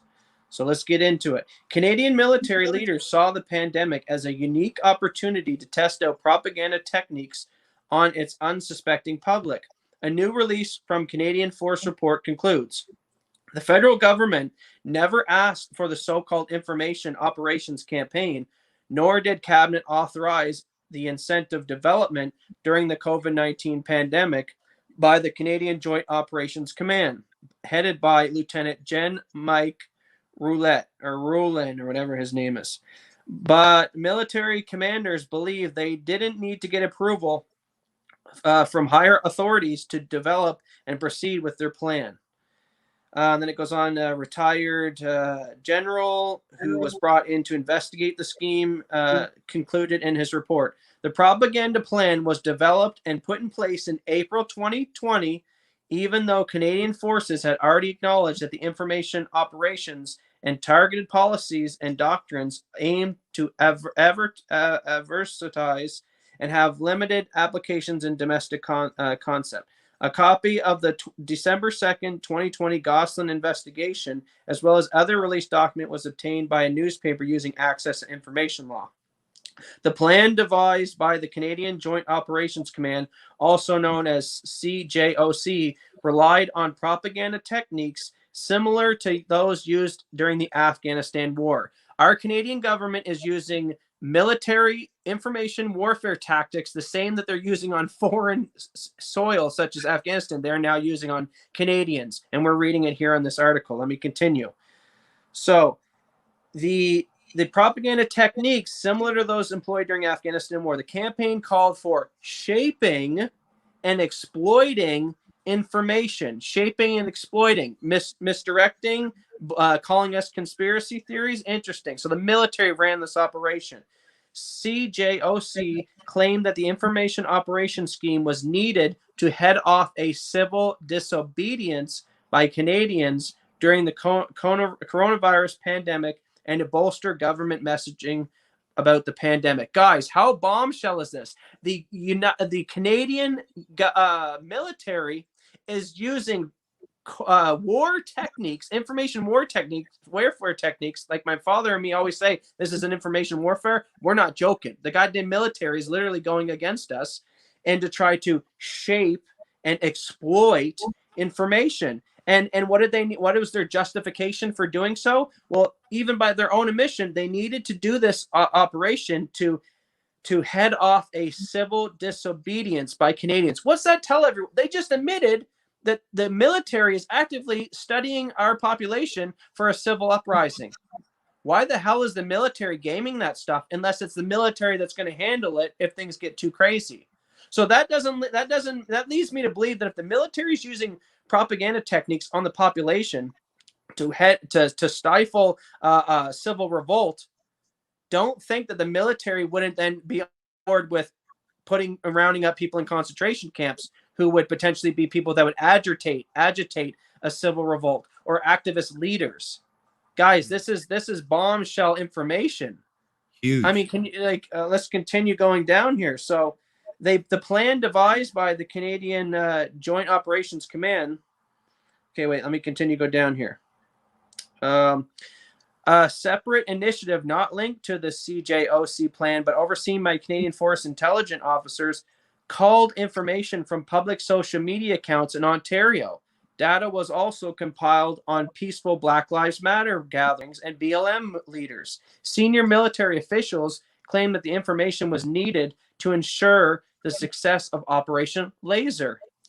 The Canadian Force's mission to help long-term care homes hit by the COVID-19 pandemic and aims to distribute vaccines in northern communities. So the military has this Operation Laser, and they're like, we need to look into Black Lives Matter and these other activist groups, I guess, in Operation Laser to help long-term care homes. I don't know how that makes sense, but we're going to get through that.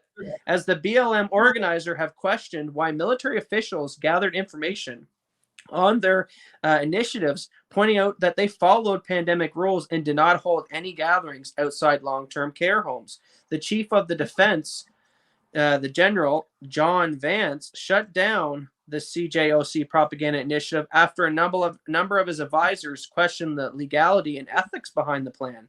Vance then brought Gosselin to examine how the CJOC was able to develop and launch such propaganda operations with approval. So here you got them their own admission. Without approval. Yeah, that's what I mean. You got your own admission. So this was going on behind closed doors. You have military operations going on with propaganda techniques to control the quell of civil disobedience in Canada as people revolt against the mandates.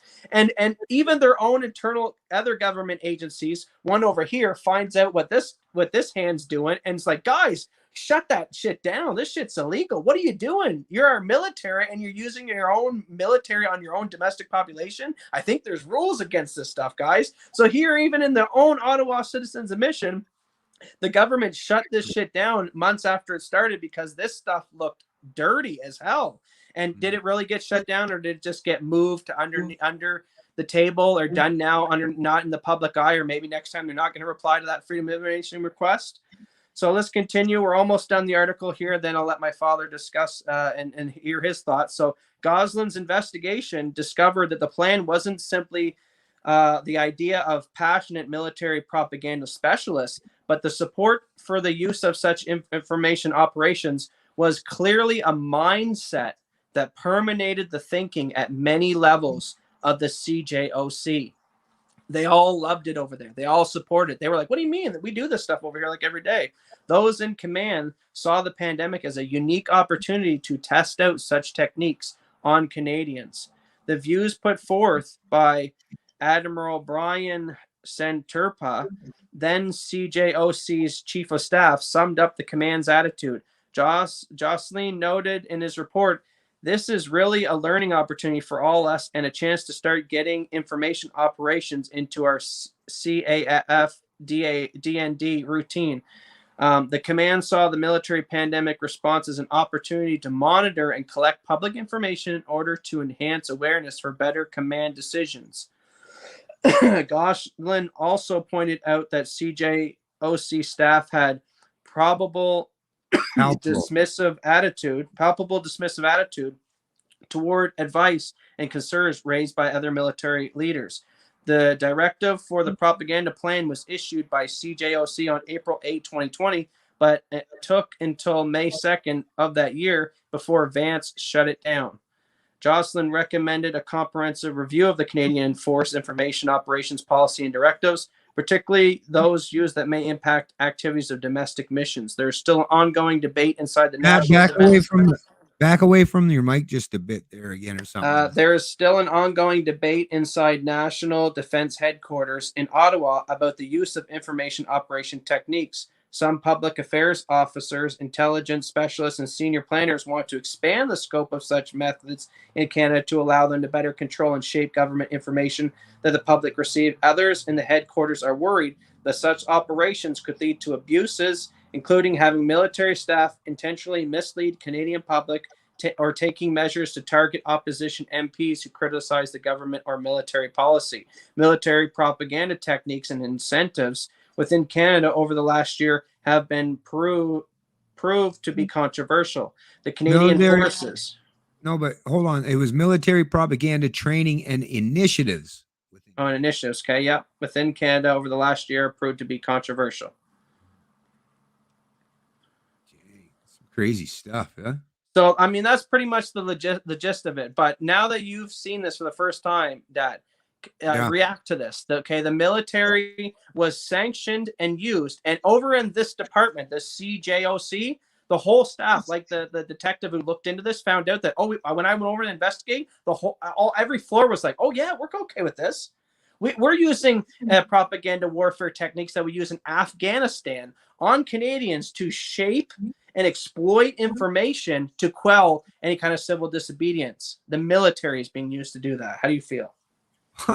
I'm just not in the least bit surprised. It takes me back. All this just takes me back to everything I've ever heard about government. You can go back 100 years, and I remember even listening to people talk about back in 1917 in Canada how, well, we just got to do it, folks. I know it's going to infringe on our autonomy and our freedom, and it's a form of economic enslavement. You know what?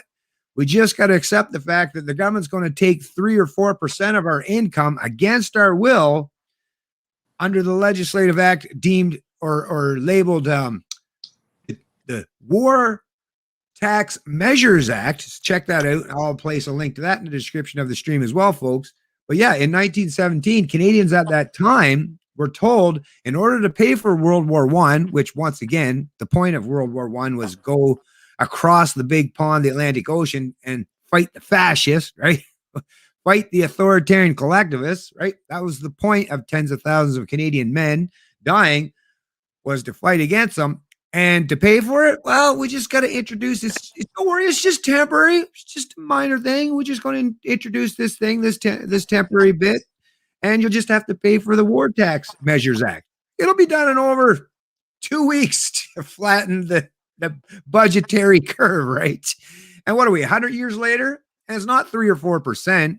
We're now, based on Fraser Institute studies, the most recent one I think was that of 2019, 2020, where the government takes more out of you in terms of taxes than you pay for the necessities to live. So in other words, housing, food, and the clothing on your back, all those things that you deem a necessity to thrive and survive in this world, the government now takes a higher proportion of your income in taxes. So once again, it's all about government, and people that typically gravitate towards positions of government, which are positions of authority.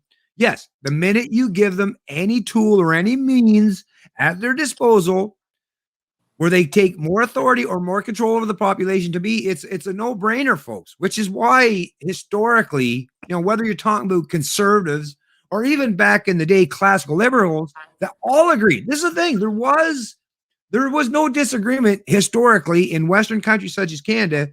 One thing that you could always get a conservative and a liberal to agree on is, you can never give government so much power and authority over the population because, well, we know what governments do, what governments have always done, no matter what form of government, whether you're talking about a democracy, a republic, a dictatorship, a monarchy, right? Doesn't matter. If you give people power, they're going to use that power against you. And by giving, and the Afghan war, people like myself and Matt and other people, I'm not against self-defense or protecting or helping people who are in harm's way. The problem is when you have military interventionism or these kind of escapades, they go on all over the world to bring democracy to some of these countries. Yes, as we're seeing, they're using the very same techniques. And they did it. It was the same thing after 9/11. You couldn't question anything as it pertains to that. And it was the same kind of thing they've used since the financial crisis, right? No, you just have to take it, accept it, shut the fuck up, and don't question it, right? And it doesn't matter, like I say, whether you're talking about the economic or the social aspect of our lives. Government, people in positions of authority want that authority, and they want that control. So now they're using, like I say, not just the evidence, all that data that we all provide every day. And they're taking it from the social media platforms. They're taking it from their own platforms, and they're figuring out ways to best manipulate us. And this is just the most modern iteration and fact-based evidence that we have in Canada of what they are doing. So come on, folks. What more do you need? We know what big government central planning people do, and it doesn't matter. Like I say, it's not a Canadian thing, right? It was Germany before. It was Italy. It was Russia. It was, Korea, or still is. It was China.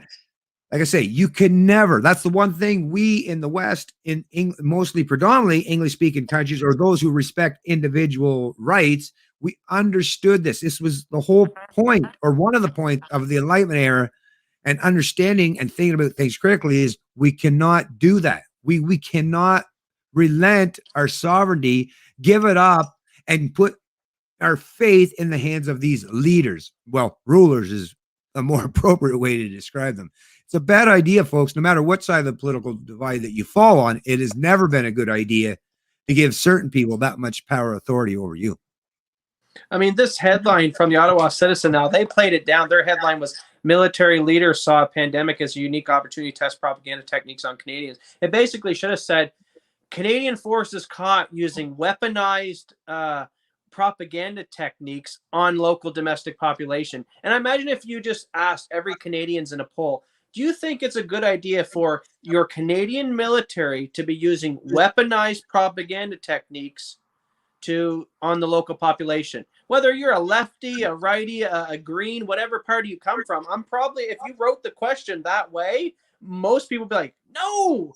I mean, our military is supposed to be protecting us from foreign people, overseas and other countries and other governments. They're not supposed to be turned inward on the population. The standing army is not supposed to be used against us. But this Freedom of Information request has 100% proven, and this general here, whose photo is in the article, should be tried for treason for using war as their own admission, Afghanistan wartime techniques and propaganda techniques on the own Canadian population, while we're trying to get to the facts of the pandemic. And now that we're seeing that even a lot of the official narratives that were pushed by the mainstream media turned out to be false, now that we can look back on hindsight, and they've had to even change their narrative. Shame on the military for shaping all of that and weaponizing that propaganda and using it. And any men and women in service right now who might even watch some of our videos, I would hold your head in shame. You work for an institution now where unfortunately your higher ups at the highest level have been weaponized against their own citizens. And this is shameful that we're over here as Canadians inviting the Chinese in for special operations training in winter. And also at the same time, we're using our weaponized military to propagandize the same way this Chinese propagandize with their state media, the Chinese communist population. And we look over that state-run media's, wow, can you believe the CCP, how they run their news over there? Like, what a joke. They have a firewall up for all this. And here we are in Canada using the Canadian military to propagandize our own domestic population. This is a massive story. I'm super upset that this hasn't got more news story or more attention, because we're dealing with people who should be court-martialed. We're dealing with generals who went against the fundamental principle that they're here to protect. Like you said, they went to war to protect the freedom of the country, and now they're using, by their own admission, Afghanistan propaganda war techniques to change the narrative and to stifle any kind of revolt or questioning of the narrative. That is wild. That's wild, folks. So, like I say, we kind of it was a lead up, even in the heading, the title for this one, that there was going to be some important and disturbing information come to light, and this is obviously much more than I was even planning for. But it's like I say, this is all important for you to take into consideration. And like I say, we'll have access to this article as well in the description of the video. I'm just going to go right now, look through a bunch of the comments, and like I say, thanks to all you folks who have joined the stream and the new ones that have just joined the stream. Maybe recently within the last 15 minutes or half hour or so, because I've been watching the numbers kind of spike, go up and down. If you didn't get a chance to watch the beginning of this video, and I know this information right now, the late breaking stuff right now at the end of it is really important, but there's a lot more where that come from. So go back maybe a little bit later on, take the time, maybe sit down with some members of your family or some friends and check it out from the very beginning, because a lot of very important information and sources and references that you need to stress this kind of information, legitimize this kind of information. It's going to be all contained and linked in the description of the stream. So let me just get to checking some of the fine folks in the stream and what they have to say. So what's going on, Games in Theory? Told my parents before the election that that's probably one of the reasons Trudeau was looking for his majority, so he could ramp up military door-to-door to vaccinations and other items on the agenda. Well, that's something actually, now, of course, we're all speculating here, but I actually speculated something along those lines as well, is why does Trudeau want a majority or want to call an election now? Everyone, Canadians in the established media, they were all asking, why are we going to have an election now when we're in the fourth wave and all that stuff? Well, once again, Trudeau did not have his majority. So it's impossible. Well, unless he gets, that's the thing. The NDP will play ball with him, right? And even the Greens, to a degree, will play ball with them, especially on the climate agenda, right? The Greens are basically in his back pocket on the climate agenda. And I would suggest even a lot of the NDPers. But you got to remember, some of the people who would typically identify as being supporters of the NDP, now there's definitely a substantial portion of them are socialists, but there's also a portion of the NDP support base are those who are no fans of the establishment themselves, right? And maybe not necessarily a fan of Trudeau and the liberal elites either, right? Because you do typically have some working class people, typically unionized types, right? Who would support the NDP, but without them guaranteed in his back pocket, which there was no guarantee, without the NDP and the Greens guaranteed in the back pocket to vote along, right, or to go along with the mandates that the Trudeau Liberals have wanted to introduce, well, I believe firmly that is what this election was all about, was to get the majorities where he didn't require or rely on anybody's support, right? Because once you get a majority in Canada, which is not usually that difficult considering you only need about 38, 39% of the voting population, not the adult population. When you're talking about the actual adult population in terms of the actual numbers or percentages, you're talking anywhere between 21 to 23%. That's all you're required in the adult population to show up to vote for any particular party in under our first past the post parliamentary system is a very small, at that point, you're talking a minority. Even at 23%, it's a very small minority. Even if you go to the actual voting age populace, the people that actually turn out to vote, 38, 39, 40%, that's still a minority. But in our first past the post parliamentary democracy, that's all you need to have 100% of the power. And I firmly believe, just like Games in Theory has speculated, that this election was all about gaining that majority, that authority to just basically do whatever the heck they wanted. And I'm very thankful to my fellow Canadians, at the very least, for not giving them the majority. Is it going to save us? Is it going to stop it? No. But it's at least slowing down, right, the spread of this kind of authoritarian collectivism, and gives us a slight tiny bit of breathing room and space to keep continuing to fight and counter this. And I will point this out as well, folks, hopefully there are still a few holdouts on the benches in this country, because there are definitely people right now, organizations and individuals and groups such as unions, even public sector unions, I'll even add, that are challenging some of these mandates. And actually, that's the one area where I think they're going to have their most difficult, who's going to be the biggest thorn in the side of government, are these public sector unions, because they are the people that have true power and clout in this country and the power of the purse, because they, once again, not only do they have government largesse in terms of their salary, but they also have unions to back them up as well. So, like I said, there's definitely things that are going to take place and unfold over the next little while. How it's going to play out? Well, at the end of the day, I'm not a determinist. I don't believe that this is going to play out 100% exactly and precisely how it was planned, but it will if enough Canadians aren't willing to stand up in defiance or against it. And I'm seeing, thankfully, that Canadians are, because they're not willing to give Trudeau a majority. And I'm seeing lots of protesters out there, and there's being increases. So let me move on a little bit for a couple more. So we got Debbie Van Exen Dumont, Global Takeover. Let me just give a little hope onto that. So Yeah, before you do some more, Yeah. everyone, please, this is a little bit of hopium for you. Obviously, what we're doing is very effective. Okay, they're using censorship, military warfare techniques, and state-run media to combat people like me and my father, or you, who go to your work and talk to your coworkers and spread the truth and information.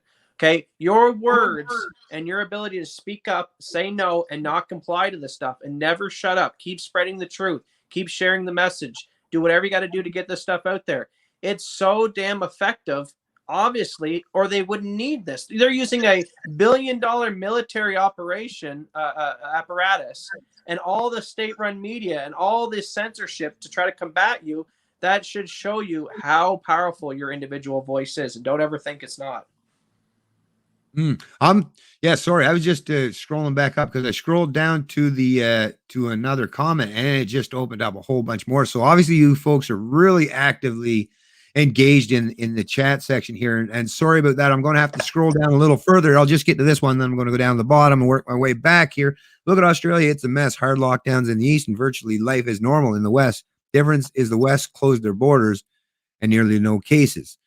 So anyways, let me scroll right down. Like I say, lots of comments coming in. So I'm going to start. Well, to add one thing to his comment about Australia, I would also encourage him to look up the vaccination rates for Australia.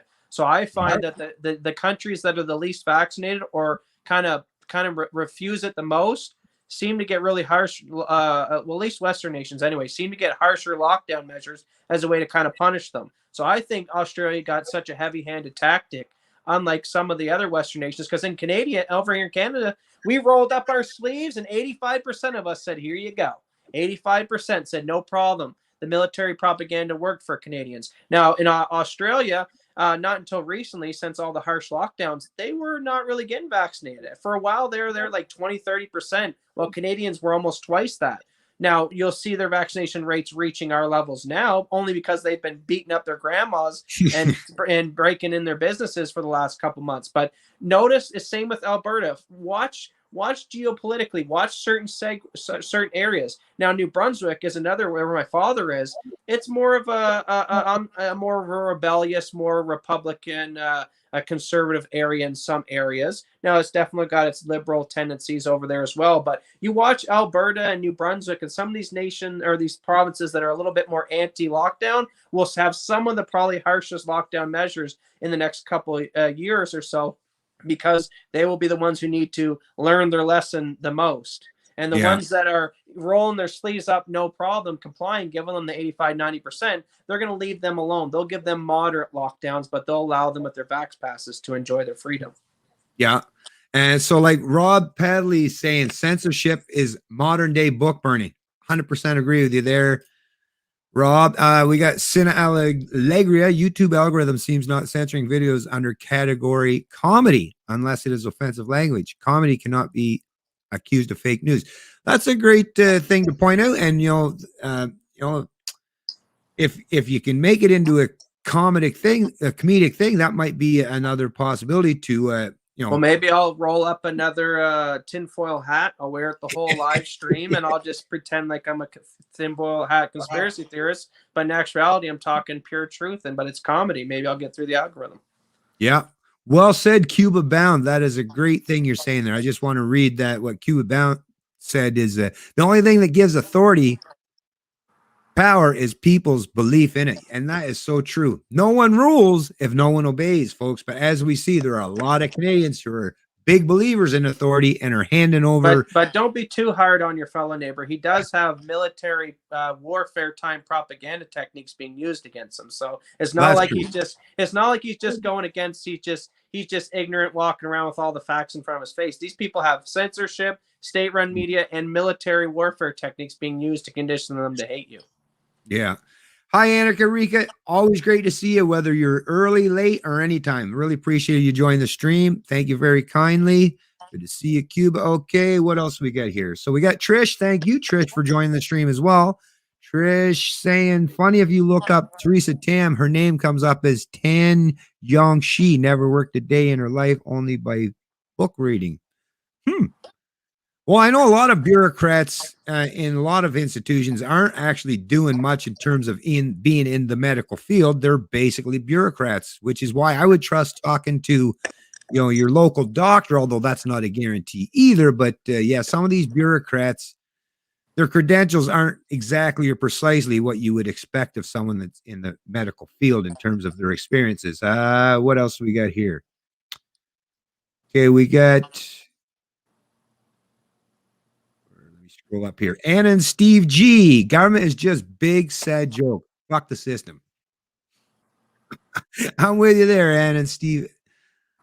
F the system. What else we got here? Like I say, I'm having to go backwards because the comments are coming so quick. I can't really keep on top of them. I still believe that Trudeau stole the election with the help of George Soros. Trudeau is doing like his father Fidel. All that stuff, Mike, and I appreciate you chiming in there, Mike, Daniel, or Danielle. I appreciate all that stuff. And, some of these things could very well be true, but what I have found is I don't even really, you don't really need to tie, people together in that way.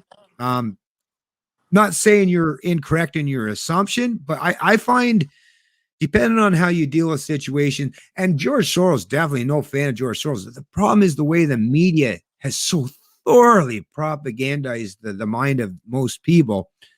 It's like a trigger word for them. The minute you say George Soros, they're like, oh, this is one of those QAnon or far right conspiracy theorists. So once again, not to debunk or dispel anything you're saying, you could very well be correct in your assumptions. I always just say that we have the ethics, the morality, we have the principles, we have facts. I mean, we have so much on our side. In reality, we don't even need to go so far as to talk about Bill Gates or George Soros. And once again, not saying that any of these things aren't correct. One thing I do know is not to be foolish enough to call someone a conspiracy theory, because I've watched many times where the conspiracy theorists have been proven to be absolutely correct. So one thing I don't do is act disparagingly or denigrate people who are coming up with plausible scenarios or solutions or theories to some of these things. So once again, but to me, like I say, if our intention is to reach out to those Canadians, because just like someone else pointed out earlier, it's the believers, right? So what we got to do is we got to reach out to the believers, right?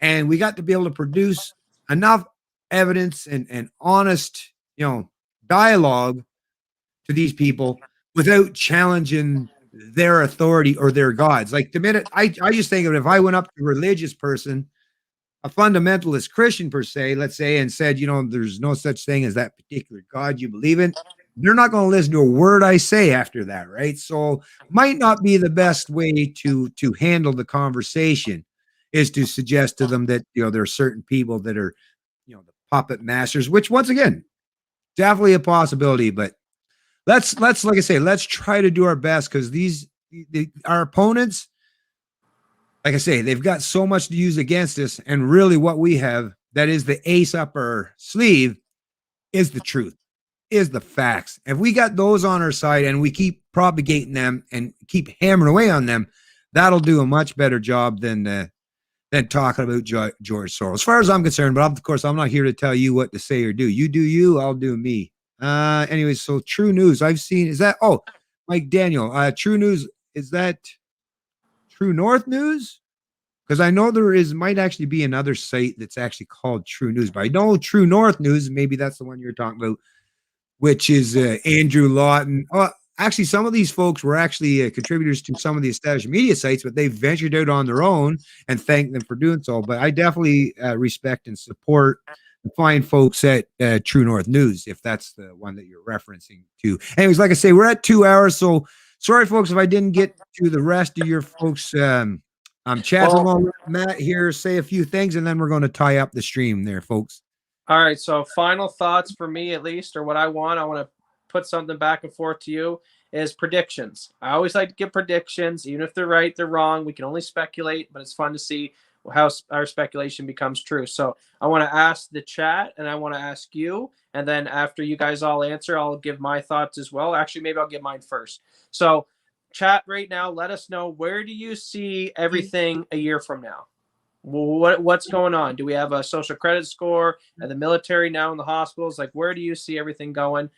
For me, I think reading in the chat here, Trish brought a good point. She said, what's getting rid of all the nurses that aren't vaxxed? They worked along the pandemic from the beginning. And then Debbie hit the nail on the head, two ones down there, that said to bring in the military staff, right? And that's where I think this is all heading to, guys. The supply chain breakdown, the reason for now firing all the people in the hospitals that aren't vaxxed. Well, now you have a staff shortage. Exactly. You create a problem.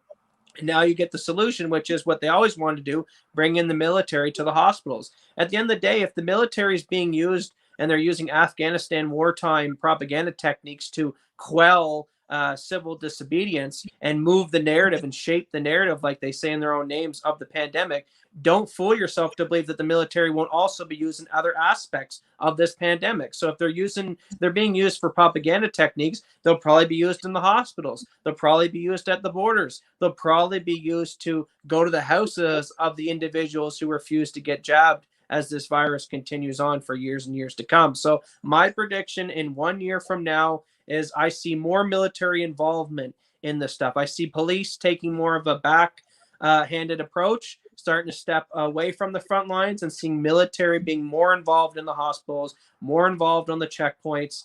I see military being more involved, maybe even potentially isolating and taking individuals out of their homes who refuse to be vaccinated.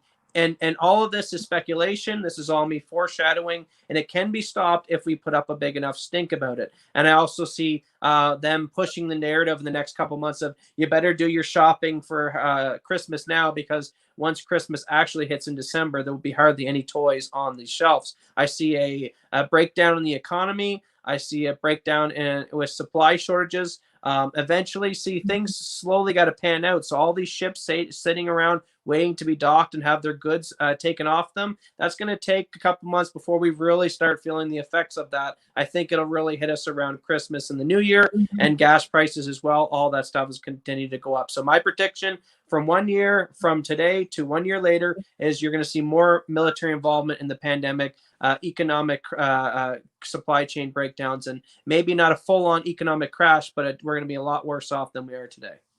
Yeah.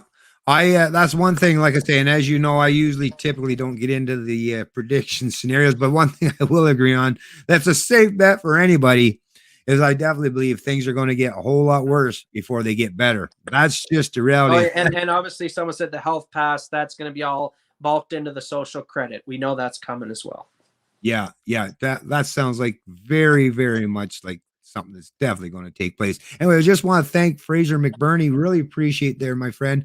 I know you've been a long time supporter, and I've always appreciated everything that you've done, not just in terms of your viewership and supporting the channel and liking and sharing and stuff, but also for your generous financial donations as well. Thank you very much, Fraser McBurney, and for being a member as well. Thank you very kindly. When the liberals spend over $1 billion buying off the media, you know your freedoms are in trouble. And isn't that's a mouthful right there? And I definitely agree with you, Fraser. It's a terrible thing that the media, and this is the problem that we're having, is, you know, the people usually have a typical automatic incentive to stand up in defiance against authoritarianism and defending their rights. The problem is those in the media are constantly propagating the message that freedom is bad, right? Security is where it's at. Peace of mind and security. Forget your freedom. No, just hand over your authority and your powers to the central planners or your thought leaders,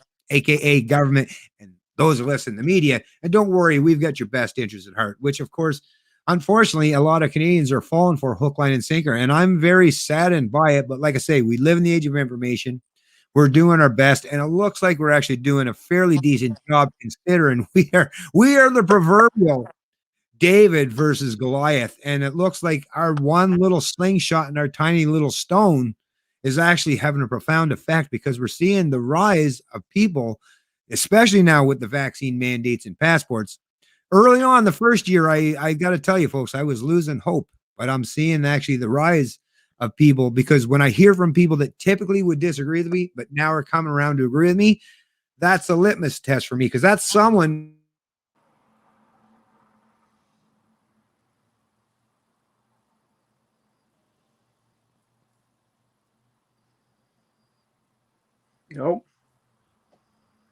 Nope. I think we froze, or at least he did anyway. Anyways, this seems to be a good time to start to tie it up, because it seems that the stream was down. Now, I will say that was probably just the Starlink. They do a few seconds a day because they're still in the beta phase, folks. But like I say, that's just something to be expected. Anyways, thanks, folks. I'm just going to look real quick here before I tie it up. Okay, Ann and Steve, because I see he put at the bottom Bennett with a question mark. Keep up the good fight and don't give in to these two. Okay, I agree with you there, Ann and Steve. Thank you, very kind. And I do want to get to. I see the freeze frame there, Annika. Really appreciate that. I do want to get to this one last comment that'll take us out of here. And there we go. There we go. From Coach T-Mac. A few of you other folks have said it as well, but since I haven't read. Yeah, happy Thanksgiving, guys. I'll say it while he's freeze frame. And enjoy the holidays. Don't let government ruin your Thanksgiving dinners. Okay, we're back again. All right, we really got to tie this up now.